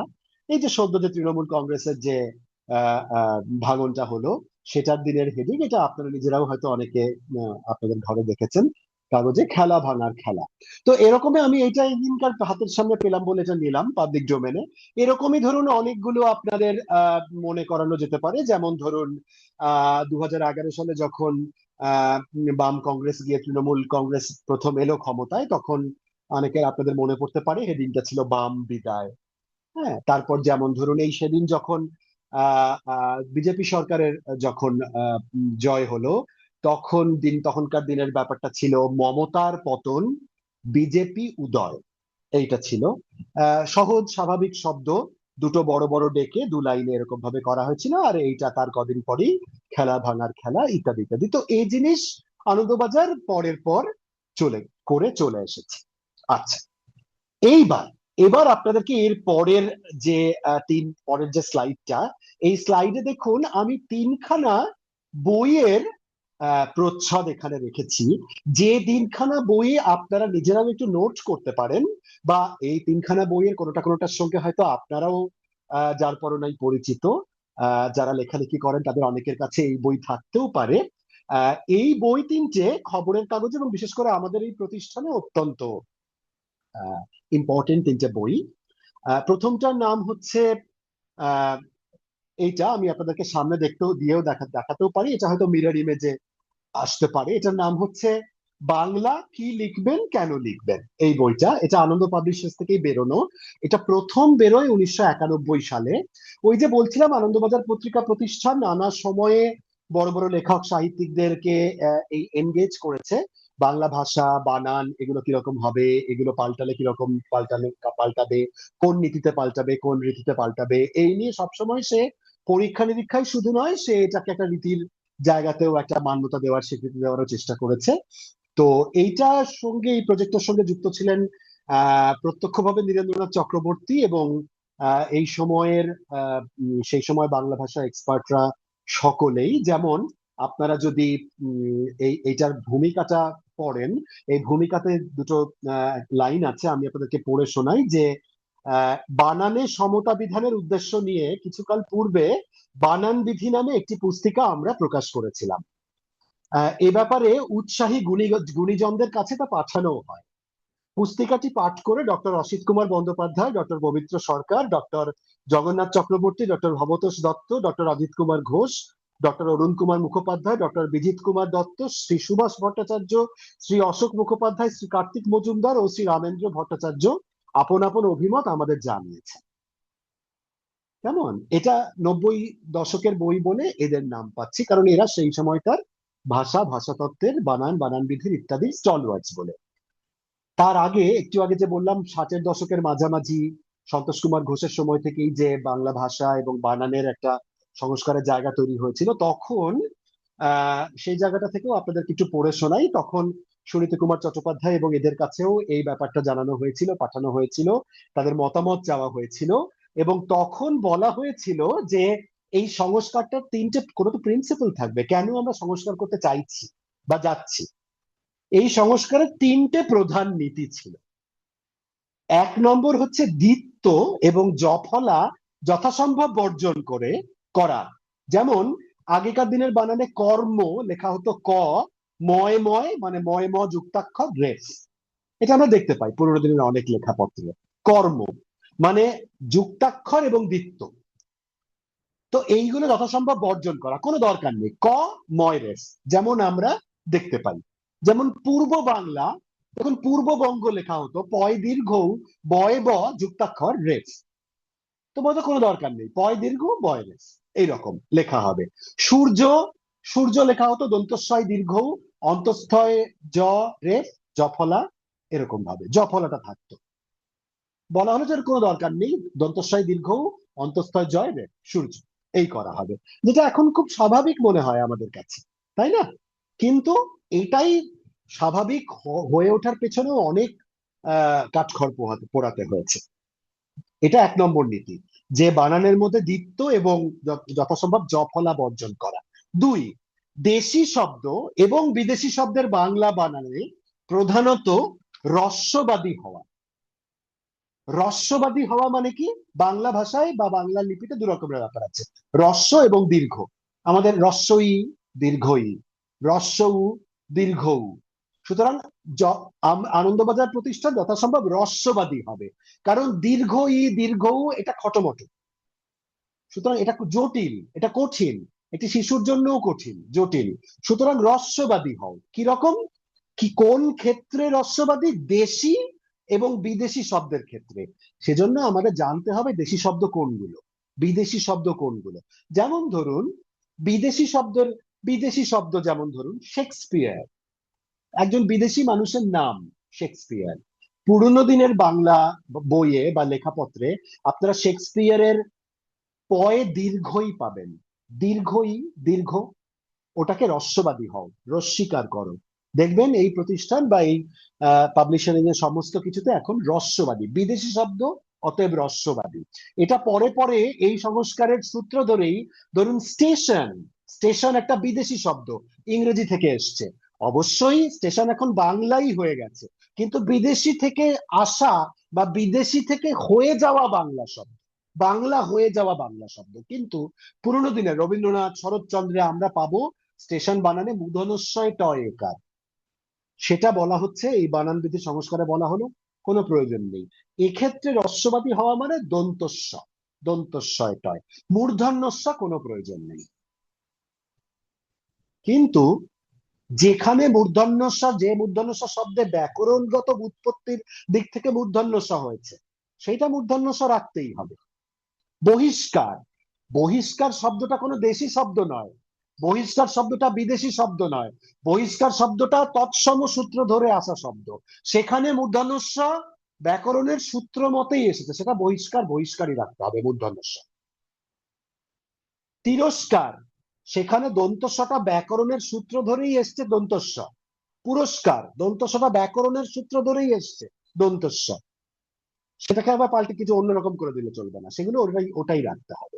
কিন্তু স্টেশন, শেক্সপিয়ার, বিদেশি শব্দ, বাইরে থেকে এসছে, সেগুলোতে রস্যবাদী হও, সহজ করো, এইরকম বলা হয়েছিল। আর কতগুলো আছে একদম দেশি শব্দ, আমাদের দেশি শব্দ, যেগুলো তৎসম নয়, তদ্ভব নয়, দেশি, সেগুলোতেও সবসময় রস্যই লেখা, রস্যই লেখা। আর তিন, যুক্তাক্ষর, রি ফলা ইত্যাদি ভেঙে দেওয়া। এটা আনন্দবাজার পত্রিকা একসময় করেছিল 60-এর দশকে, যে যুক্তাক্ষরও বড্ড কঠিন লাগে। সুতরাং কিরকম লেখো, এটা এটা আবার আমাদের কাছে এখন হাস্যকর মনে হতে পারে। যেমন সেখান থেকেও আবার আনন্দবাজার পরবর্তীকালে সরে এসে ফিরে এসেছে।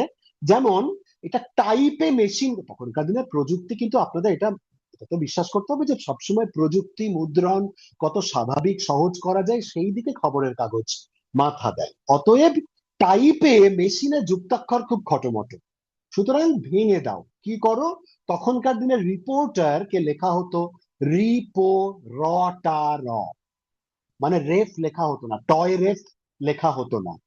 ধর্মতলা, ধর্ম ময় রেফ একার লেখা হতো না, লেখা হতো ধরমতলা। এটা কিছুদিন চলেছিল, কিন্তু তারপর দেখা গেলো না, ওরে বাবা এসব কোনো প্রয়োজন নেই, কেন, ওদিকে ধর্ম লিখছি কিন্তু এদিকে আবার ধরমতলা লিখছি, অসুবিধা কি, চলো ফিরিয়ে আনো। তুমি তো ধর্মটাকে ধর্ম লিখতে পারো না, একমাত্র কবিতা ছাড়া। কবিতাতে আমরা সবসময় অনেক সময় কোমল করে লিখি, লগ্নকে লগন লিখি, ধরম হও ধরমেতে ধীর, হও করমেতে বীর, কবিতার ভাষা, গদ্যের ভাষা নয়, খবরের কাগজের ভাষায় নয়। সুতরাং ধর্ম লিখতেই হবে, অথচ ধরমতলা লিখবো, এটা তো হতে পারে না। অতএব ধর্মতলা ফিরিয়ে আনলো। সুতরাং এটা একই কাগজ একবার করছে, আবার সেটা পরবর্তীকালে ফিরিয়ে আসছে। আপনারা জানেন যে আনন্দবাজার কিছুদিন আগে পর্যন্ত গান্ধী লিখতো, মহাত্মা গান্ধী, আবার গান্ধী চলে এসেছে। কেন?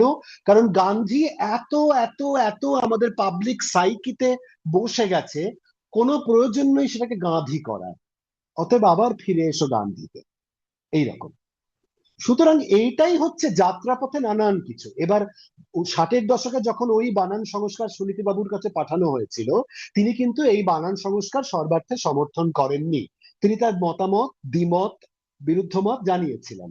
আবার প্রবোধচন্দ্র সেন, বাংলা ভাষা সাহিত্যের, ব্যাকরণের, শব্দতত্ত্বের বিরাট বড় মাস্টারমশাই এবং অত্যন্ত বড় একজন স্টলওয়ার্ড, তিনি কিন্তু আনন্দবাজারের প্রয়াসকে সাধুবাদ দিয়ে বলেছিলেন, আমি এই কোটটা আমার চোখের সামনে রেখেছি, এই কৃতিত্বের জন্য বাংলা ভাষার অনুরাগী ও সংস্কারকামী মাত্রেরই অভিনন্দন তাদের প্রাপ্য। সুতরাং বাংলা ভাষার এক্সপার্টরাও কিন্তু দ্বিধা বিভক্ত হয়ে যাচ্ছেন। সুনীতিবাবু কখনো মানছেন, প্রবোধ মানছেন না, প্রবোধ বাবু মানছেন। এটা বরাবর হয়ে এসেছে। মত, বহুমত, দ্বিমত, বিরুদ্ধ মত, সব মতগুলোই থাকছে। এবং সেইটার কাউকে কখনো কখনো কখনো এটা, কখনো ওটা, এইরকম করে করে একটা খবরের কাগজ বাংলা ভাষার সঙ্গে এবং খবরের সঙ্গে, ম্যাগাজিনের সঙ্গে, সাহিত্যের যে যা লেখা হচ্ছে তার যে পার্টগুলো সাহিত্যের, সেগুলোর সঙ্গে এই পথটা সে সেভাবে চলতে চলতে চলতে চলতে এসেছে। কিরকম ভাবে দেখুন, আমাদের বাংলা ভাষার প্রথম বই ছাপা হয়েছিল আপনারা অনেকে জানেন 1778 সালে। আমরা জানি যে পঞ্চানন কর্মকার আহ আমাদের বাংলা ভাষার প্রথম হরফ তৈরি করেছিলেন হাতুড়ি ছেনি দিয়ে। হ্যাঁ, পঞ্চানন কর্মকার, এবং সেইটার সূত্র ধরে হ্যালহেড বাংলা ভাষার ব্যাকরণ, যেটা প্রথম বাংলা ভাষায় মুদ্রিত বই, সেটা বেরোয় 1778 সালে, চুঁচুড়ার প্রেস থেকে বেরিয়েছিল। হ্যালহেডের বাংলা ব্যাকরণ এই বইয়ের নাম। তো এই 1778 প্রথম বাংলা একটা বই বেরোচ্ছে, ভাবুন সেটা কিরকম শিহরণ উদ্রেককারী একটা ঘটনা। আজ থেকে এত বছর আগে আনন্দবাজার পত্রিকা প্রতিষ্ঠান এই বাংলা একটা প্রথম বাংলা ভাষাতে একটা বই ছাপা হচ্ছে, সেটার 200 বছর উদযাপন 1978 সালে হয়েছিল, এসেছিল। সেই 1978 সালে 200 বছর, একটা প্রথম বাংলা বইয়ের মুদ্রণের 200 বছর, এটা তো একটা মাইল ফলক। এটা উদযাপন না করলে আর কি কি উদযাপন করা হবে? হুম। তো সেই 200 বছরে আনন্দবাজার প্রতিষ্ঠানের তরফে আপনারা অনেকে যারা প্রবীণ আছেন এখানে, তাদের হয়তো স্মরণে থাকবে যে আমাদের ময়দানে একটা বিরাট বড় এক্সিবিশন এবং প্রকাশনা এবং মেলা, সবকিছু মুদ্রণ ঘিরে, প্রকাশনা ঘিরে এসব হয়েছিল। তার নানান রকম কিছু বেরিয়েছিল, যেগুলো কাগজে, পুস্তিকায়, অমুক তমুক, সেগুলোও বাংলা ভাষার মুদ্রণের একটা আর্কাইভ বলতে বলতে পারা যায়। 1978 যেটা বেরিয়েছিল, যারা নিজের চোখে সেটা দেখেছেন, তার অনেক ছবি আছে, তার কিছু কিছু বেশ রিপোর্টাজ আছে, সেগুলো সব অত্যন্ত গুরুত্বপূর্ণ আমাদের, শুধুমাত্র আনন্দবাজারের আর্কাইভের বলে নয়, বাংলা ভাষাভাষী আমাদের যে কারোর জন্যই সেটা খুব ইম্পর্টেন্ট। 200 বছর একটা প্রথম বাংলা বইয়ের 200 বছর পূর্তির ইয়ে করা হচ্ছে। তো সেই জায়গাটাও মানে একটা খবরের কাগজ, তার কি দায় পড়েছে, একটা বাংলা ভাষার প্রথম বই, তার 200 বছর, তার জন্য তো সেটা তো করা দরকার সংস্কৃতির জগতে, সেটা তো করার দরকার শাসকদের, সেটা তো করার দরকার শাসক দলে, ক্ষমতায় যে আছে তার সেটা উদযাপন করা দরকার বড় করে, যে দেখো আমরা আমাদের শাসনামলে এইটা করেছি। হ্যাঁ, যেমন 1961 সালে যারা শাসন ক্ষমতায় ছিলেন, হ্যাঁ, তারা রবীন্দ্র শতবর্ষ তারা যেভাবে মাথায় তুলে করেছিলেন, এইরকম ভাবে তাদের অনেকটা তাদের কোর্টে বল চলে যাওয়ার মতো। কিন্তু একটা খবরের কাগজ, একটা প্রতিষ্ঠান, প্রকাশনা সংস্থা, তারা ওটাকে এগিয়ে আসছে বাংলা ভাষার প্রথম মুদ্রিত বই তার 200 বছরের উদযাপনে। তো এইগুলো হচ্ছে, আমি বলতে চাইছি, এইভাবেই এভাবে এগিয়েছে। আধুনিক কালে এই যে আপনারা যে স্লাইডে যে 3টে বই দেখছেন, এই 3টে বই আমরা বলতে পারেন আমরা এগুলোকে কনসাল্ট করি।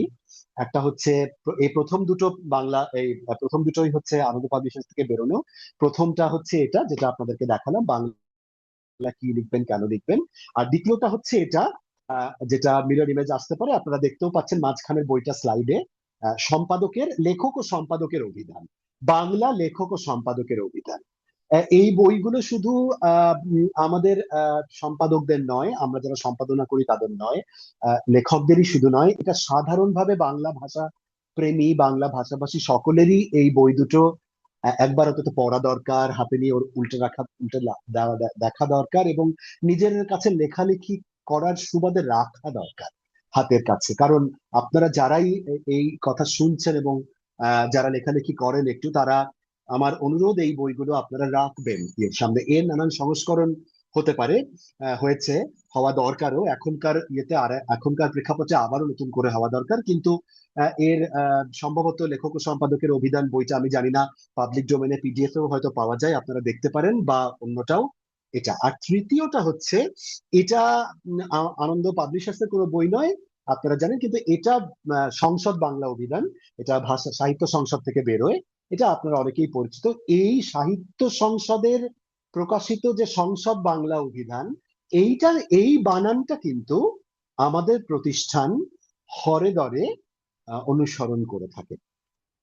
এর সঙ্গে অনেক জায়গাতে আমাদের দ্বিমত আছে, এর অনেক জায়গাতে এর বানানের বিধির সঙ্গে আমরা আবার আমাদের বানানো ফলো করি, কিন্তু এর বহুলাংশে বা সিংহভাগ ক্ষেত্রে কিন্তু আমরা সংসদ বাংলা অভিধান ফলো করি। সুতরাং এটা তো নানান সংস্করণ আছে, এটা আমার ব্যক্তিগত সংগ্রহে থাকা সংস্করণ। এই বাংলা অনেকে, অনেক বন্ধুরা, পরিচিত জনরা আমাকে বলেন যে আচ্ছা, একটা বাংলা অভিধান যদি রাখতে চাই, কোনটা রাখবো হাতের কাছে? তো অনেকে হরিচরণ বলেন, হরিচরণের কাজ টাজগুলো অবশ্যই এটা একটা বিরাট বড় মাস্টারপিস, তা নিয়ে কোনো সন্দেহ নেই। কিন্তু আপনারা জানবেন যে আজকের যুগে, এই সময় যুগের প্রেক্ষিতে যে বাংলা ভাষা এবং তার যে অভিধান, তার জন্য হরিচরণ এবং অন্যান্যদেরকে, মানে চরন্তিকা এবং সবাইকে যথাযোগ্য সম্মান জানিয়ে বলা যায় যে এই অভিধানটাই সবচেয়ে বেশি কাজের অভিধান এই মুহূর্তের প্রেক্ষাপটে। তো এই তিনটে, সেজন্য আমরা আপনাদের ভেবেছিলাম যে একটু আপনাদের সঙ্গে শেয়ার করব। আমি অলরেডি অনেকটা সময় নিয়ে ফেলেছি, তো এইটার সূত্র ধরেই বললাম। আমি আসলে এইগুলো কেন বললাম এইভাবে একটু তথ্য ভিত্তিক ব্যাপারে, তার কারণ হচ্ছে যে আমি আসলে খবরের কাগজের মানুষ, যেটা ক্লাসিক্যাল মিডিয়া বা প্রিন্ট মিডিয়া বলা হয়। এবং ক্লাসিক্যাল মিডিয়া বা প্রিন্ট মিডিয়া তো পুরোটাই ভাষা এবং শব্দ, বাক্য বিন্যাস, তার বিবর্তন, এইগুলো নিয়ে আমাদের কাজ করতে হয়। সুতরাং এই যে বহতা বাংলা ভাষা, পরিবর্তিত বাংলা ভাষা, মুখের ভাষা যেটা বাংলা ভাষায় চলে আসছে, সমাজ মাধ্যমের ভাষা যেটা বাংলা ভাষায় চলে আসছে, এগুলোকে আমাদের রোজকার কাজে, লেখালেখিতে ইনজেক্ট করে নিতে হয়।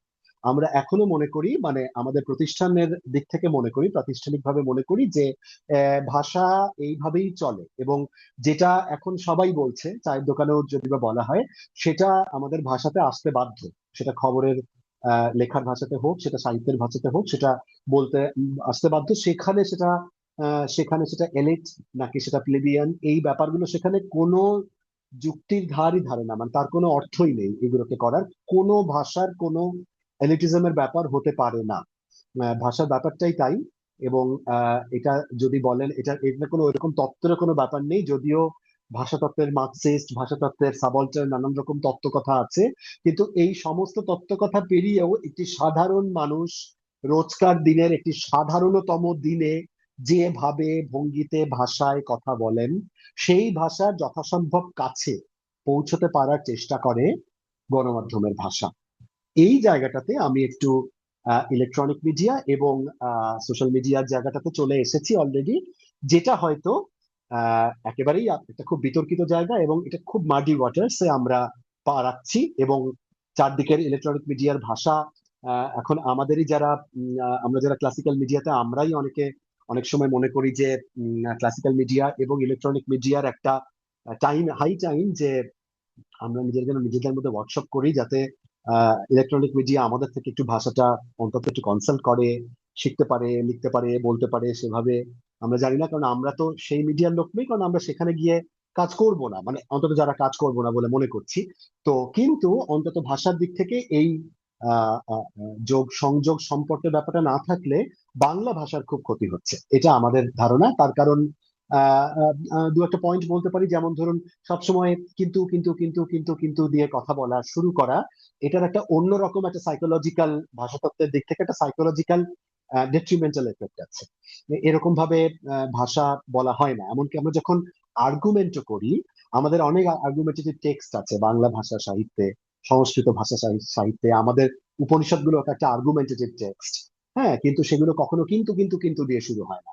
হ্যাঁ, এটা অন্যভাবে, আর্গুমেন্টের সিলয়িস্টিক প্যাটার্ন একটা অন্যরকম প্যাটার্ন, আর্গুমেন্টের যে কোনো আর্গুমেন্টের লিঙ্গুইস্টিক প্যাটার্ন একটা অন্যরকম প্যাটার্ন। কিন্তু কিন্তু কিন্তু দিয়ে শুরু করে দিলেই, হ্যাঁ, এটা কোনো আর্গুমেন্টেটিভ হয় না, যেটা আমাদের এখন ইলেকট্রনিক মিডিয়া যেভাবে বলে। তো সেই রকম নয়। আর সোশ্যাল মিডিয়া এতটাই ফ্লুইড, এতটাই একটা ভাষা যে, এরকম একটা ভাষা যে সেখানে তো জনরিক কোনো খোপে সেটাকে পড়া যায় না। আমরা এটা প্রোটিয়াসের মতো। মানে যে গ্রিক মিথোলজির যে শেপ শিফটিং যে গড ছিল প্রোটিয়াস, যে মুহূর্তে মুহূর্তে নিজের আকারটা পাল্টে নিতে পারতো। তো সোশ্যাল মিডিয়ার ভাষা আসলে সেই প্রোটিয়াসের মতো, সে ক্ষণে ক্ষণে নিজেকে পাল্টে নিতে পারছে। দিল্লিতে যন্তর মন্তরে যে ভাষা উঠে আসছে, প্ল্যাকার্ডে, আমাদের মুখের ভাষায়, স্লোগানে যেগুলো বলা হচ্ছে, সেগুলোকে আমরা মানতে না পারি, সেগুলো আমাদের রুচি বিরুদ্ধ হতে পারে, সেগুলোর সঙ্গে আমরা একাত্মবোধ না করতে পারি, কিন্তু সেই ভাষা সোশ্যাল মিডিয়ার ভাষা। এবং যেভাবে সেলফি আমাদের এখন সোশ্যাল মিডিয়ার ভাষা থেকে এখন আমাদের গণমাধ্যমের ভাষা হয়ে গেছে, এবং খুব সহজ স্বাভাবিকভাবেই সেই সেলফি বাংলা অনুবাদে নিজস্বী হয়ে গেছে। সেলফি থেকে নিজস্বী, সেটাকেও আমরা বরণ করে নিয়েছি। হ্যাঁ, সুতরাং ইন্টারনেট একদা খুব এক্সোটিক একটা শব্দ ছিল। 80-র দশকে প্রথম যখন ইন্টারনেট শব্দটা ব্যবহৃত হয় বিশ্ব মিডিয়ায়, সেখান থেকে আজকে আন্তর্জাল শব্দটা খুব বেশি আমরা সবাই হয়তো ব্যবহার করি না, কিন্তু আন্তর্জাল বললে আমরা বুঝতে পারি যে আন্তর্জাল বলতে গেলে ইন্টারনেটকে বোঝানো হচ্ছে। অন্তত সেটা যে এক্সচেঞ্জেবল সেটা আমরা বুঝতে পারি। এবং আন্তর্জাল এবং আন্তর্জালিক, সেখান থেকে যদি একটা বিশেষণ করা হয়, সেটাও মানুষজন ধরে নিতে পারেন আসলে সোশ্যাল মিডিয়া থেকে নেওয়া, তারপরে সেটাকে বা অন্যরকম ভাষাতে বদলে নেওয়া। এই ব্যাপারগুলো নিরন্তর হয়ে চলেছে, এরকম নিরন্তর হয়ে চলে খবরের কাগজে এবং অন্যত্র গণমাধ্যমে, সব জায়গাতে। এটাই সিনেমার সংলাপে চলে আসে, কারণ সিনেমাও কিন্তু একটা মিডিয়া। আমরা অনেক সময় সিনেমাকে শুধু বিনোদন, পর্দায় গিয়ে দেখতে যাই, টিকিট কেটে দেখতে চাই বলে আমরা মনে করি, কিন্তু সিনেমাতে স্ক্রিপ্ট রাইটার যে সংলাপ লিখছেন সেটা তো মিডিয়া থেকে, এটা তো একটা মিডিয়া, সেটা একটা মিডিয়াম। সে কারণেই সংলাপ হিট হয়, সেজন্যই মারবো এখানে লাশ পড়বে শ্মশানে আমরা এখনো বলি, সে যে প্রেক্ষিতেই বলি না কেন আমরা বলি সেটা। হ্যাঁ, সুতরাং সেটাও মিডিয়া, সেটা মিডিয়াম একটা। ফিল্ম একটা মিডিয়াম, আপনার রেডিও একটা মিডিয়াম। যেভাবে আমরা রেডিও এককালে আমাদের বঙ্গ জীবনকে পুরো অধিকার করেছিল, এবং রেডিওর ভাষাকে রেডিওর ভাষাকে একটা প্রামাণ্য ধরে সেকালের ছেলেমেয়েরা বাংলার ঘরে ঘরে হয়তো এই বলার ব্যাপারটা মোক্ষ করতেন। সংবাদ পাঠকদের ভয়েস মডিউলেশন মোক্ষ করতেন। সুতরাং রেডিও একটা মিডিয়াম যেটা এককালে বাংলা ভাষাকে এভাবে পরিপুষ্টি দিয়েছে। হ্যাঁ, আজকে এফএম পেরিয়েও যে রেডিও জগৎ, সে রেডিও জগৎ আমরা যতটাই কম হোক আমরা তা শুনি কি না শুনি, সেখানে এক ধরনের ভাষা, জগা খিচুড়ি ভাষা চলছে, চলছে, চলবে ইত্যাদি নানা রকম যাই থাকুক না কেন, আজ থেকে 50 বছর পরের প্রজন্ম ওই ভাষাটাকেই গ্রহণ করে সে ভাষায় লিখবে কিনা আমরা তো এখন থেকে সেটা বলতে পারি না।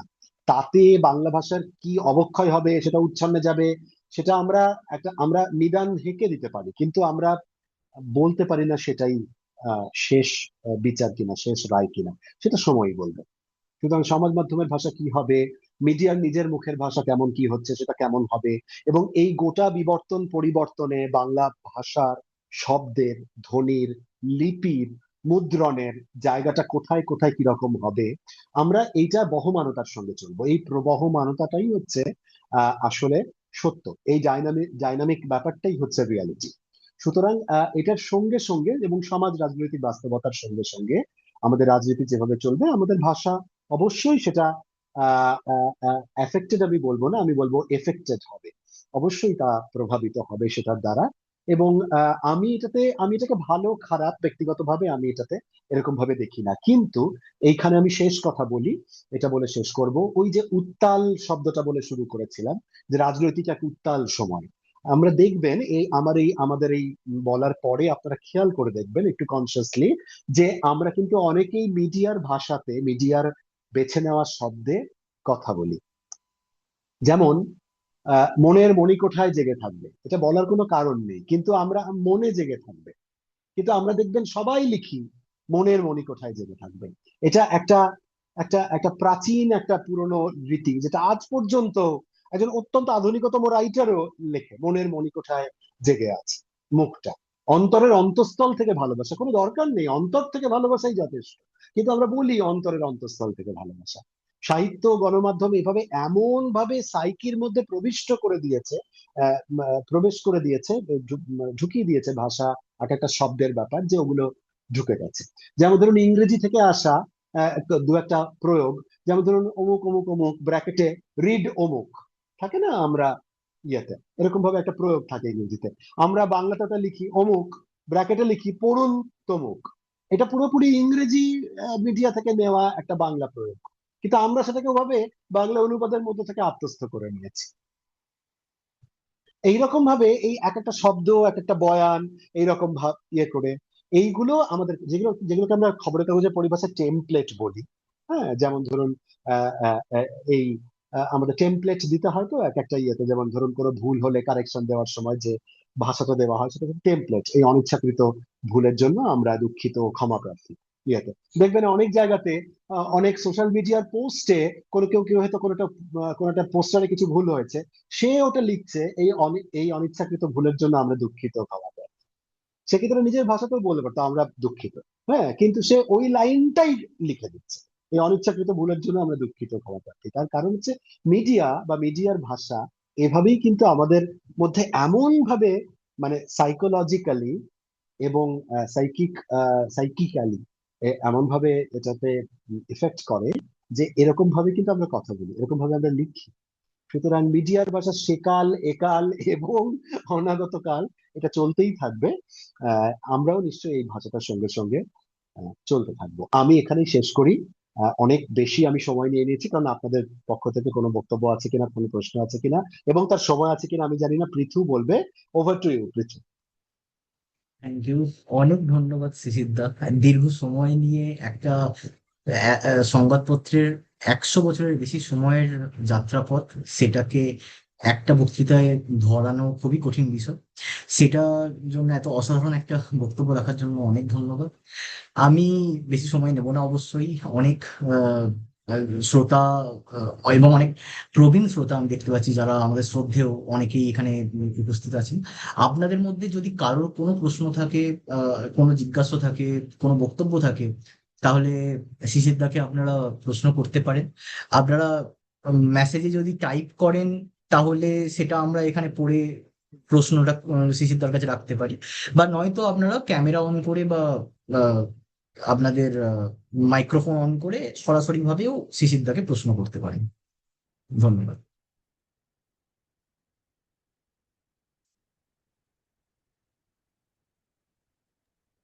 বা পৃথু, যদি তোমার কোনো প্রশ্ন থাকে তোমাকে দিয়ে শুরু করতে পারো, তাহলে একটু অন্যরা যদি হ্যাঁ, কোনো ঠিকই। আশায় বুক বাঁধেন আর কি। আহ, আমার প্রশ্ন খুব একটা নেই, তবে আমার মনে হয় যে তুমি একটা খুব শেষের দিকে খুব ইন্টারেস্টিং একটা কথা বললে, যেখানে আনন্দবাজার, এটা আমি জানতাম না, আনন্দবাজারে একটা সময় 3টে করে সম্পাদকীয় বেরোতো, এবং সেই সময় ধীরে ধীরে ধীরে ধীরে সাধু ভাষা থেকে চলিত ভাষায় যখন পরিবর্তন ঘটছে, তখন পরিবর্তনটা খানিকটা গা সওয়া পরিবর্তন করে পরিবর্তনটা করা হচ্ছে। কারণ আমরা জানি যে সাহিত্যিকদের ক্ষেত্রেও প্রথম দিকের বাংলা ভাষায় যারা লিখতেন, প্রথিত ভাষা মানুষজন, তারা তখন সেই সময় যথেষ্ট ভাষা নিয়ে তখন চর্চা হয়েছে যে সাধু ভাষাই মান্য ভাষা। এবং আমরা জানি যে বিবেকানন্দ যখন প্রথম উত্তর কলকাতার বাংলায় লিখছেন, তখন সেটা নিয়েও যথেষ্ট পরিমাণে চর্চা হচ্ছে, এই ধরনের ভাষায় লেখা যায় কিনা। তো সেখানে আমার মনে হয় সবসময়তে যখন ভাষাগত কিছু পরিবর্তন ঘটেছে বিভিন্ন যুগে যুগে, সেই সময়তে কিছু না কিছু একটা রক্ষণশীল সমাজ বা রক্ষণশীল একটা ভাষাগত ভাবনা, এবং একটা, যদি আমি প্রগতিশীল বলি, ল্যাক অফ বেটার ওয়ার্ড, যদি একটা বিশেষ ধরনের যারা নতুন আসছে তাদের যে ভাষার ভাবনা, এই দুটোর মধ্যে সবসময়তেই একটা বিরোধ বা ধাক্কা হয়েছে। এবং আরেকটা অদ্ভুত বিষয়, যেটা আমার আনন্দবাজারের মতো প্রতিষ্ঠানের ক্ষেত্রে সবসময় মনে হয়েছে, যে যখনই মিডিয়ার মতন একটা প্রতিষ্ঠান, যারা একদিকে তাকে পপুলার হতে হবে, তাকে জনপ্রিয় হতে হবে, ফলে জনপ্রিয় ভাষাটাকে ধরে রাখার একটা চেষ্টা, মানে তাদের কাছে ক্যাটার করবার একটা চেষ্টা, আবার অন্যদিকে তাদের ব্যাকরণগতভাবে নিজস্ব বানান বিধি অনুসারে লেখার একটা চেষ্টা, এটা যেমন থাকবে, এই দুটো টানাপোড়েনটা, মানে এটা আমার কাছে মনে হয় যে সম্পাদকীয় দপ্তরে সবসময় তো খুব একটা কঠিন, মানে অনেক ক্ষেত্রে ডিসিশন নিতে হয়। যেমন তুমি বললে যে সুনীতি কুমার বাবু এবং প্রবোধ চন্দ্র সেনের, তাদের দুজনের মধ্যে দুটো বিরোধ ছিল, কিন্তু বিরোধের পর একটা বিশেষ ধরনের ধারণাকে মান্যতা দিতে হলো। এই ধরনের আহ, বিরোধগুলোর ক্ষেত্রে, বিশেষ করে বর্তমানে যখন আমরা দেখতে পাচ্ছি সোশ্যাল মিডিয়ায় বিভিন্ন রকমের বানান, বিভিন্ন রকমের লেখা ছেয়ে যাচ্ছে, তখন কি আলোচনা হয় সম্পাদকীয়তে সাম্প্রতিক কালে? আমি বিশেষ করে আমি বলবো যে আনন্দবাজার ডিজিটাল খুব রিসেন্টলি এসছে, আমি প্যান্ডেমিকের পরবর্তীকালেই এসছে যতদূর মনে হয়। তাহলে সেটার ক্ষেত্রে কি সম্পাদকীয় দপ্তরে দুটো আলাদা দপ্তর থাকে, অনলাইন এবং অফলাইন? প্রিন্ট মিডিয়ার ক্ষেত্রে যেমন বললে, তাদের নিজস্ব কথোপকথন কেমন হয়, বা সংলাপটাই বা কেমন হয় একটা যদি বড় প্রতিষ্ঠানের নতুন একটা উন্নতি? সেটা। একদম আলাদা, একদম আলাদা দপ্তর। দুটোর সঙ্গে পরস্পর কোনো সংযোগ বা সম্পর্ক নেই। যে কারণে Right. তুমি দেখবে একই খবরের অনেক সময় টেকও আলাদা। হ্যাঁ, এটাও হয়, সেটা অন্য কথা, সেটা ছেড়ে দিই। কিন্তু আমি ভাষার দিকটাতে আসি। যেমন হ্যাঁ, মানে আনন্দবাজার অনলাইন, মানে যেটা অনলাইন আমাদের ডিজিটাল প্রেজেন্স, সেইটা একেবারেই আলাদা একটা দফতর, আলাদা একটা উইং, আলাদা একটা সংস্থা। মানে একই সংস্থার অধীনে আলাদা একটা অস্তিত্ব, এবং তার এডিটোরিয়াল একদম আলাদা। আর খবরের কাগজের যেটা প্রিন্ট মিডিয়াম, যেটা ক্লাসিক্যাল মিডিয়া, সেইটার সম্পাদকীয় দপ্তর একদম আলাদা। আমরা দুজন দু রকম ভাবে এটাকে ডিল করি বা ট্যাকল করি, এবং দুজনের মধ্যে না, আমরা সেই অর্থে একটা ডিফারেন্সই আছে। ডিফারেন্স আছে মানে ভাষার প্রয়োগ ব্যবহারের দিক থেকে, এমনকি বানানের দিক থেকেও থাকতে পারে। চেষ্টা করা হয় যে যদি যতটা সম্ভব ইয়ে করে রাখা হয়, মানে প্যারিটি থাকে। এবং সেই প্যারিটিটা আসলে যেহেতু আমরা অনেক পুরনো, আমাদের একটা ব্যাপার আছে যে ওরা যেন আমাদেরকে একটু অনুসরণ করে, এবং ওরা বেশিরভাগ ক্ষেত্রে তা অনুসরণ করে। এটাই ঠিক, কারণ একটা তো স্ট্যান্ডার্ড সেট হয়ে গেছে, সত্যি 100 বছরের যার একটা যাত্রা লেগেসি, সুতরাং তার তো একটা অন্য প্রেজেন্স আছে সেটা নিয়ে থেকে। কিন্তু না, ডিজিটাল সত্তাটা কিন্তু আলাদা, দপ্তর আলাদা, সম্পাদকীয় দপ্তর আলাদা, তাদের সঙ্গে আমাদের as such কাজের দিক থেকে কোনো রিলেশন নেই। We are self independent. আমাদের এই প্রতিষ্ঠানটার ব্রাউনি পয়েন্টটাই হচ্ছে এর বিকেন্দ্রীকরণ। পুরো স্ট্রাকচারটা খুব ডিসেন্ট্রালাইজড, একদম ডিসেন্ট্রালাইজড। আমরা প্রত্যেকে দিনের শেষে যে যার কাজটুকুই করি। আমি কিন্তু নিজেও, আমি সম্পাদকীয় দপ্তরের মানুষ হয়েও আমি জানি না আগামীকাল আনন্দবাজার পত্রিকার প্রথম পাতার শিরোনাম কি হবে। আমি চাইলে দেখতে পারি, আমার সে অ্যাক্সেস আছে, কিন্তু নট নেসেসারিলি আমি সেটা দেখবো যে আমার কাজের ভিড়ে আমি তা নাও। সুতরাং এমনি আপনারা যেমন পাঠকেরা আগামীকাল দেখবেন প্রথম পাতার শিরোনাম কি, আমিও হয়তো 99% কেসে আমিও তাই দেখবো। ব্যাপারটা এতটাই ডিসেন্ট্রালাইজড। কিন্তু যে কারণে এই ক্ষেত্রে প্রশ্নটা হতে পারে যে তাহলে ভাষার ক্ষেত্রে, শব্দের ক্ষেত্রে প্রবলেম হলে আমরা কি করি। অবশ্যই উই হ্যাভ কমন প্ল্যাটফর্মস যেখানে আমরা এগুলো তুলতে পারি। আমরা বলতে পারি যে এই শব্দটা না, এই প্রয়োগটা ঠিক কেমন লাগছে। যেমন কোভিড এর সময় আমরা এরকম প্রচুর ভাষা, নতুন নতুন শব্দ, কোভিড ইটসেলফ, করোনা, একটা খুব শব্দ যেটা 6 বছর আগে আমাদেরকে প্রচন্ড আতঙ্কের মধ্যে ফেলে দিয়েছিল, কোয়ারেন্টাইন। হ্যাঁ, একটা বিরাট বড় শব্দ যেটা আমাদের আতঙ্কের মধ্যে ফেলেছিল, সেটা হচ্ছে সোশ্যাল ডিস্টেন্সিং এবং পরে ফিজিক্যাল ডিস্টেন্সিং। এইগুলোর বাংলা কি হবে, কারণ প্রত্যেক দিন লিখতে হচ্ছিল। এবং করোনা, কোভিড, এ তো অদৃষ্টপূর্ব একটা ঘটনা, এর আগে কোনোদিন আসেনি আমাদের জীবনে। বিশ্বযুদ্ধও তো, দ্বিতীয় বিশ্বযুদ্ধের সময়ও তো লোকেরা বলতে পারতো যে একটা প্রথম বিশ্বযুদ্ধ হয়েছে, কিন্তু করোনা কোভিড তো এর আগে কোনোদিন হয়নি। মানে এপিডেমিক এসছে, এন্ডেমিক এসছে, হুম, প্যান্ডেমিক তো কোনোদিন আসে। হুম, সুতরাং তার যে রেজিস্টার ওয়ার্ড গুলো, তার যে শব্দগুলো, তার বাংলা, তার প্রয়োগ, অথচ কেউ কারোর সঙ্গে দেখা হচ্ছে না, যে যার বাড়িতে বসে আছে, এইগুলো কিভাবে হবে, কিভাবে হয়েছে। অথচ দিনের পর দিন ওই তারই মধ্যে এক একটা সিদ্ধান্তে হয়তো প্রথমে সোশ্যাল ডিস্টেন্সিং, সামাজিক দূরত্ব লেখা হয়েছে। তারপর কদিন পরে কেউ প্রশ্ন তুলেছেন যে একেই সবাই ডিস্ট্যান্ট লাইফে, তারপর সামাজিক দূরত্ব শব্দটাও যেন অনেকটা ট্রিগার করছে এর মধ্যে, যে মানুষ ওটা সহ্য করতে পারছেন না। তখন আবার ভাবা হলো যে এটাকে অন্য আর কিছু করানো যায় কিনা। কোয়ারেন্টিন, প্রথমে কোয়ারেন্টিন লেখা হচ্ছিল, কোয়ারেন্টিনকে কোয়ারেন্টিন, কারণ কোয়ারেন্টিন শব্দটা শরৎচন্দ্রে আছে, তখনকার প্লেগের প্রেক্ষিতে শরৎচন্দ্রে আছে, বা অন্য বাঙালি লেখকদের আছে। কিন্তু কেমন কোয়ারেন্টিন আর কোয়েরান্টিন, কেমন অদ্ভুত একটা বিদেশি বিদেশি শব্দ। তখন একদম কাছাকাছি একটা বাংলা শব্দ করা হলো, নিভৃত বাস। এবার একজন বলে নিভৃত বাস তো নিভৃত বাসিনী বিনা পানি। হ্যাঁ, রবীন্দ্রনাথের গানে আছে, মধুর মধুর ধ্বনি বাজের থেকে। হ্যাঁ, সরস্বতী হচ্ছেন নিভৃত বাসিনী বিনা পানি, বলছে এ আবার বড্ড পোয়েটিক হলো না, নিভৃত বাস। আমি বলছি তাও রাখো, তার কারণ নিভৃত বাসে থেকে সবাই এমনিতেই অবস্থা খারাপ।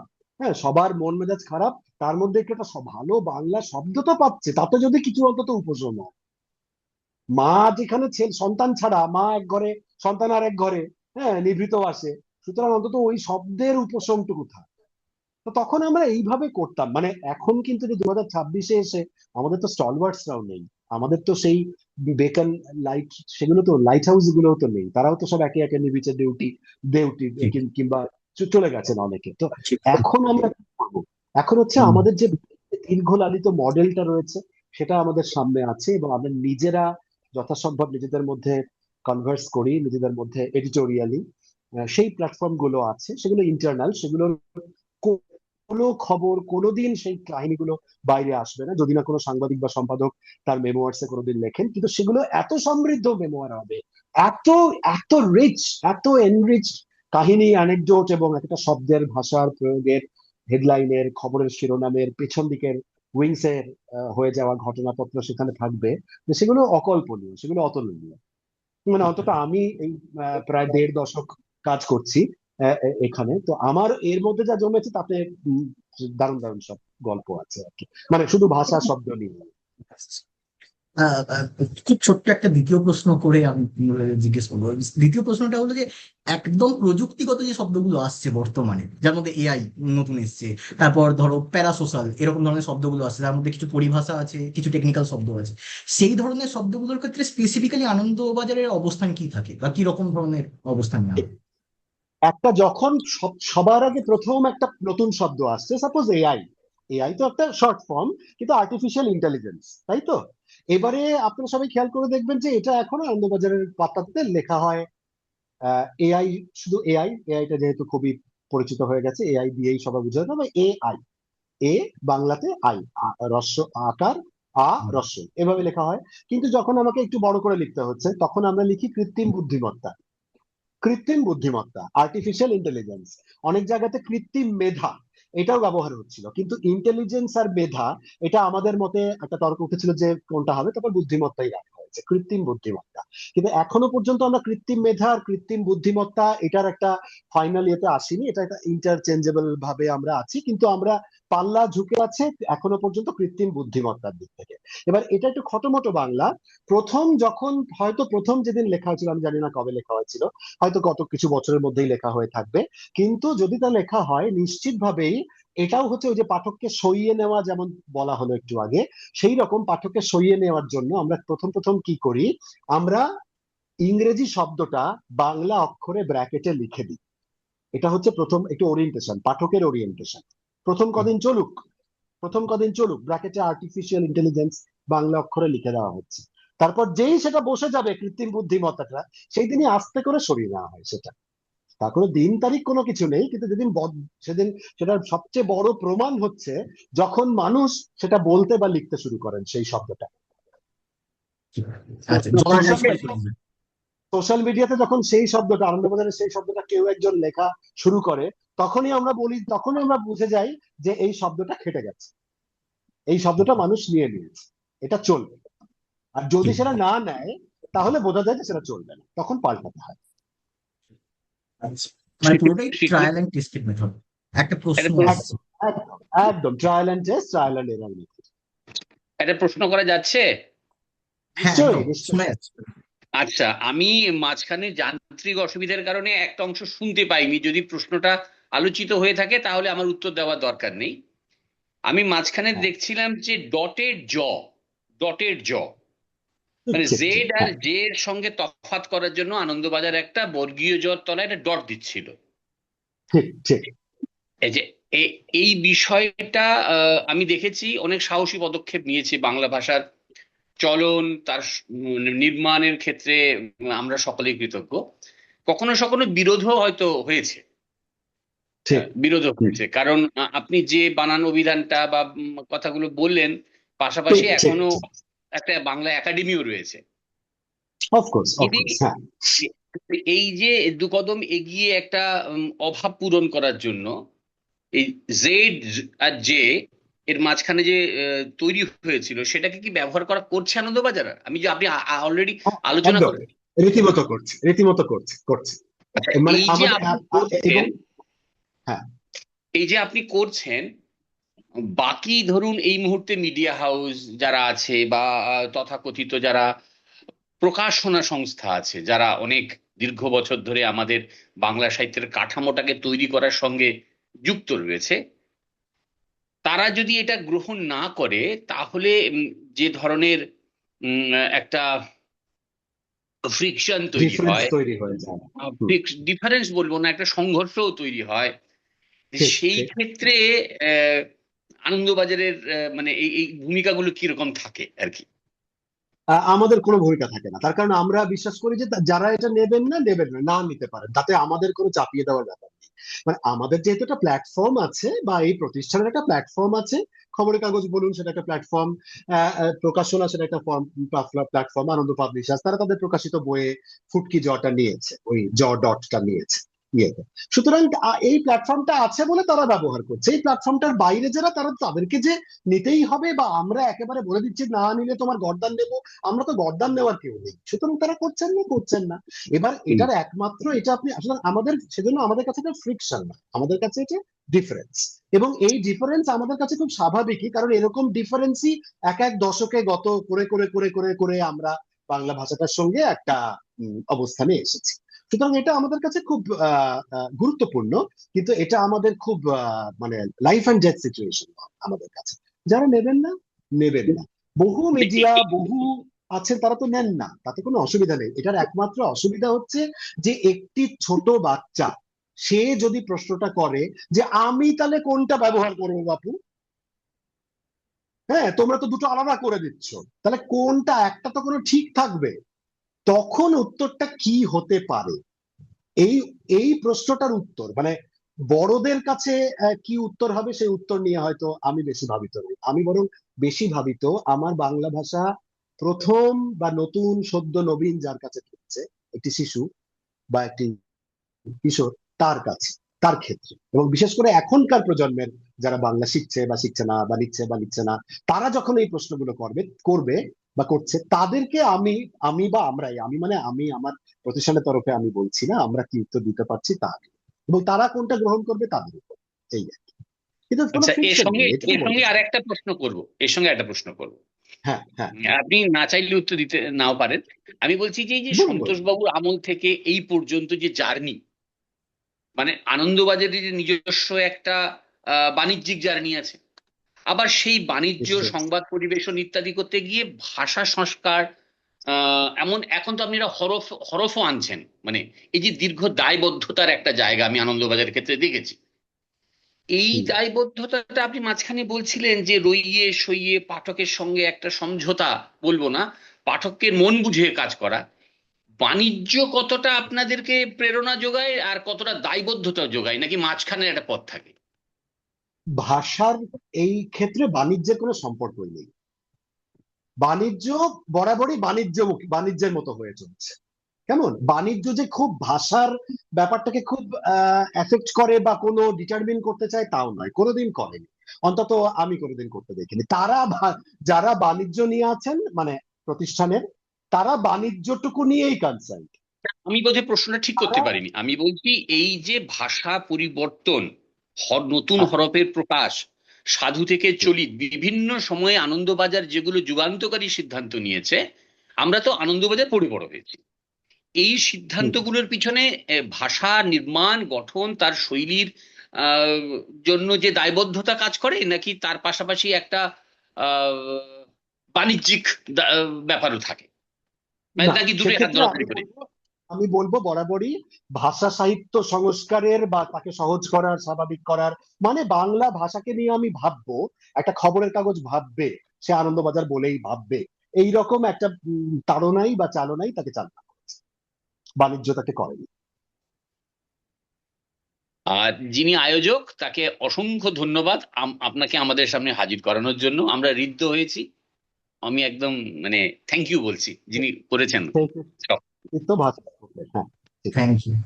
আচ্ছা শিশির দা, কয়েকটা চ্যাটে কয়েকটা প্রশ্ন আছে এখানে, বেশ জাস্ট বেশ খুব বেশ, ছোট করে, নিশ্চয়ই চটপট, হ্যাঁ, হ্যাঁ, খুব ছোট হ্যাঁ। করে চটপট করে আমরা একটু দেখে নিতে পারি যে তুমি, হ্যাঁ, তুমি সেটাকে বলে দাও, আমি চ্যাটের প্রশ্নগুলোর মধ্যে একটা আছে বিদেশি নামের ক্ষেত্রে আমরা কি ধরনের মানে নিয়ম হয়তো ফলো করবো সেই বিষয়টা। বেশ।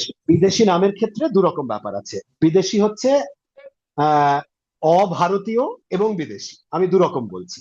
যেমন খুব চেনা উদাহরণ হচ্ছে সচিন তেন্ডুলকার। কেমন, হ্যাঁ, এইবারে প্রথম যখন সচিন লেখা হলো, প্রথম যেদিন দন্তস্ব চয়রস্যি ন লেখা হয়েছিল, কেমন প্রথমে কিন্তু দন্তস্ব চয় দীর্ঘই ন লেখা হচ্ছে। তারপরে এই যে একটু আগে বলতে বলতে বললাম যে দীর্ঘবাদী হব না, রস্যবাদী হব, অতএব রস্যবাদী হলো। তা কিন্তু যখন দন্তস্ব দেখা হলো সচিনে, তখন লোকজন অত্যন্ত খেপে গেল যে কি এসব কি হচ্ছে, আমাদের ঘরের কাছের সচিনকে কেন এই রকম সচিন করে দেওয়া। এবার কথা হচ্ছে, তখন সেক্ষেত্রে যুক্তিটা হচ্ছে এটা কোনো আরবিট্রারি বাংলাকে অবাংলা করে দেওয়া নয়। প্রথম কথা, সচিন তেন্ডুলকার তো বাঙালি নন, তিনি তো শরৎচন্দ্রের নায়কের মতো তালবস্যা চয় দীর্ঘ দন্তন্য শচীন তিনি নন। তিনি একজন মারাঠি মানুষ, তিনি মহারাষ্ট্রের মানুষ, এবং তিনি মারাঠি ভাষায় যেটা লেখেন সেইটার বাংলা প্রতিবর্ণীকরণ যা হবে সেইটা লেখা। নীতিটা হচ্ছে এক্ষেত্রে তাই। এটা কোনো এর মধ্যে কোনো গা জোয়ারি আরবিট্রারি বানান চাপিয়ে দেওয়ার ব্যাপার নেই। সেই মানুষটি মারাঠিতে যা লেখেন সেইটা বাংলা প্রতিবর্ণীকরণে যা করা হবে সেটা করা হবে। এইটা হচ্ছে অভারতীয় নামের ক্ষেত্রে, সরি অভারতীয় বলছি, অবাংলা কিন্তু ভারতীয় নামের ক্ষেত্রে, ভারতীয় কিন্তু অবাংলা নামের ক্ষেত্রে। আর বিদেশি নামের ক্ষেত্রে দু রকমের ব্যাপার আছে। এক হচ্ছে বিদেশি তো এখন নানা দেশের নানা ব্যাপার, এবার ফ্রেঞ্চ শব্দ সে তো বাংলাতে প্রায় লেখাই যায় না ফ্রেঞ্চ কারো নাম, তাই না? এক বদলেয়ারি যে আমি কত রকমের, কত বইয়ে কত রকমের লেখা হয় আমরা সহজেই জানি। তার উপর মানে আরো যে বিটকেল নামগুলো সেগুলো তো ছেড়েই দেওয়া যায়। সুতরাং তার কাছে সেটার ক্ষেত্রে হয় যে ওরে বাবা, যতটা সম্ভব চোখে দেখার ভিজুয়ালি একটা ব্যাপার থাকে। প্রথমেই খণ্ডত্ব দিয়ে শুরু হলো, অনেক আছে চীনা নাম খণ্ডত্ব দিয়ে শুরু, তার কাছাকাছি যেতে গেলে খণ্ডত্ব দিয়ে যদি কারো নাম শুরু হতে লাগে তার সঙ্গে তো বাঙালি পাঠক মানে একাত্মই হবেন না। সুতরাং একটা কিছু আরেকটু সহজ ভাবো, এক ধাপ সেখানে একটু দরকারে নীতিটাকে একটু ভেঙে বা একটু অন্যরকম করে, একটু আঙুল বাঁকিয়ে একটু অন্যরকম করো, একটু ভিজুয়ালটাও সেখানে হয়তো ইম্পর্টেন্ট। কিন্তু তা না হলে সহজ সোজাসাপটা সাহেবী নাম হলে, ইংলিশ নাম হলে, আমেরিকান নাম হলে, যেরকম ইংরেজি প্রতিবর্ণীকরণে বাংলা যেরকম আসবে সেরকম, উইলিয়াম শেক্সপিয়ার এরকম ভাবে, কিটস, শেলি এরকম ভাবে যেভাবে হবে সেই রকম ভাবে হবে। এই হচ্ছে কথা। এবার ওয়ার্ডসওয়ার্থ হবে নাকি ওয়ার্ডসওয়ার্থ হবে সেইটা একটা কথা, সেটা নিয়ে তর্ক হতে পারে, সেটা পরের ধাপ। কিন্তু প্রথম এগুলোতে নিয়ে খুব একটা তর্ক নেই। এবং বিদেশি নামের ক্ষেত্রে এইভাবে মোটামুটি একটা প্যারিটি রাখার চেষ্টা হয়। কিন্তু সবচেয়ে বেশি গন্ডগোল যেটা পাঠকদের কাছে মনে হতে পারে যে সব আপসে চাপিয়ে দিচ্ছে বা জোর করে চাপিয়ে দিচ্ছে, তা ব্যাপারটা নয়। এটা সব সময় আবারও in consultation with that language expert, যেটা দেখে নেওয়া হয় মারাঠি ভাষার সাংবাদিককে বা মারাঠি ভাষার স্টলওয়ার্ডকে জেনে নিয়ে, কারণ তারা তো আমাদের উইদিন ইজি রিচ কাজের সূত্রে, তাদেরকে দেখে তাদেরকে গিয়ে করে সেরকম ভাবে করা হয়। হিন্দি কোনো নামের ক্ষেত্রে হিন্দি বানানটার বাংলা প্রতিবর্ণীকরণ করা হয়, যে কারণে দেখবেন সাহিত্য অকাদেমি যেহেতু একটা প্রতিষ্ঠান বা সংস্থার নাম। আচ্ছা, এখানে একটা মৌলিক নীতি আছে। মৌলিক নীতি হচ্ছে ব্যক্তি নাম তিনি যেরকম লেখেন সেরকম ভাবেই লেখা হবে, তিনি যে বানান লেখেন সেই বানানেই লেখা হবে। আমরা জানি গীতাঞ্জলি বানানটা অরিজিনালি মানে শুদ্ধ বানান হবে লয় রস্বইকার, শুদ্ধ বানান অনুযায়ী। কিন্তু গীতাঞ্জলি নামে কোনো মহিলা যদি আমাদের তার কোনো চিঠি লেখেন বা তার কোনো লেখা বেরোয় এবং তিনি যদি তার নামের বানান লয় দীর্ঘই নিয়ে লেখেন, আমরা সেটাই ছাপবো। দেবাশিস সবচাইতে কমন উদাহরণ। দেবাশিস নানানজন নানান বানানে লেখেন, যেই লেখক যে বানানে লেখেন আমরা তারটা লিখি। আশিস একই রকম ক্ষেত্রে। আচ্ছা, কিন্তু পদবীর ক্ষেত্রে ব্যাপারটা অন্য। আমরা যতই সৌরভ গাঙ্গুলি গাঙ্গুলি গাঙ্গুলি বলে ফাটিয়ে দিই, আমরা কখনো গাঙ্গুলি লিখবো না, আমরা গঙ্গোপাধ্যায় লিখবো। কারণ গাঙ্গুলিটা হচ্ছে অ্যাংলিসাইজড, আমরা সবাই জানি ওটাই। সুতরাং আমরা টেগর কখনোই লিখবো না, আমরা ঠাকুর লিখবো। আমরা কখন টেগর লিখবো? কোন কোটেশনের মধ্যে যদি টেগর শব্দটা থাকে আমরা টেগর লিখবো, কিন্তু এমনিতে আমরা ঠাকুর লিখবো। আর আমরা গাঙ্গুলি লিখবো না, গঙ্গোপাধ্যায় লিখবো না, বোস লিখবো না, সুভাষচন্দ্র বসু লিখবো। রাজশেখর বসু যেমন, সুভাষচন্দ্র বসু সেরকম। নেতাজি জয় দীর্ঘই লিখবো না, কারণ জিটা হচ্ছে হিন্দি থেকে এসছে, মানে বাংলা মানে বাইরের ভাষা থেকে এসেছে, একটা সম্বোধন সূচক শব্দ, সেটা রস্যবাদী হয়ে যাব, রস্যিকার লিখবো। স্বামী ময় দীর্ঘইকার সংস্কৃত শব্দ, কিন্তু জি জয় রস্যিকার লিখবো। নেতাজি রস্যিকার লিখবো। সুভাষ যদি নিজে সুভাষের দ্বিতীয়টা মূর্ধন্য লিখে দন্তস্ব লিখতেন, আমরা তাই লিখতে বাধ্য হতাম, আমরা তাই লিখতাম। কিন্তু বোস যতই তিনি যদি নিজে বোসও লেখেন, আমরা বসু লিখবো। সৌরভ গাঙ্গুলি নিজে গাঙ্গুলি সাইন করলেও আমরা গাঙ্গোপাধ্যায় লিখবো, বন্দ্যোপাধ্যায় লিখবো, চট্টোপাধ্যায় লিখবো, বাংলা পদবিগুলো লিখবো। এই নীতিটা, এর পেছনে নীতিটা হচ্ছে, আপনি মনে করতে পারেন বা আমরা মনে করতে পারি যে পিতৃদত্ত পদবী আমাদের পিতৃদত্ত। কোনো পদবী পিতৃদত্ত নয়। পদবী একটা গোষ্ঠী সূচক শব্দ। সেই শব্দটাতে আপনার একার বা আমাদের পিতৃ পিতামহের অধিকার নেই, একটা পুরো গোষ্ঠী কৌমের অধিকার।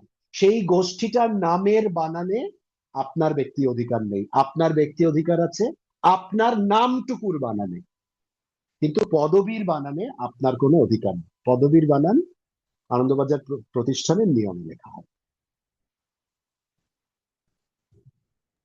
আবারও ধন্যবাদ আর শিশির কিছু? দাকে। আহ, একদম আমরা প্রায় শেষ লগ্নেই চলে এসেছি। অনেক কমেন্ট বক্সে দুর্দান্ত সবাই লিখেছেন।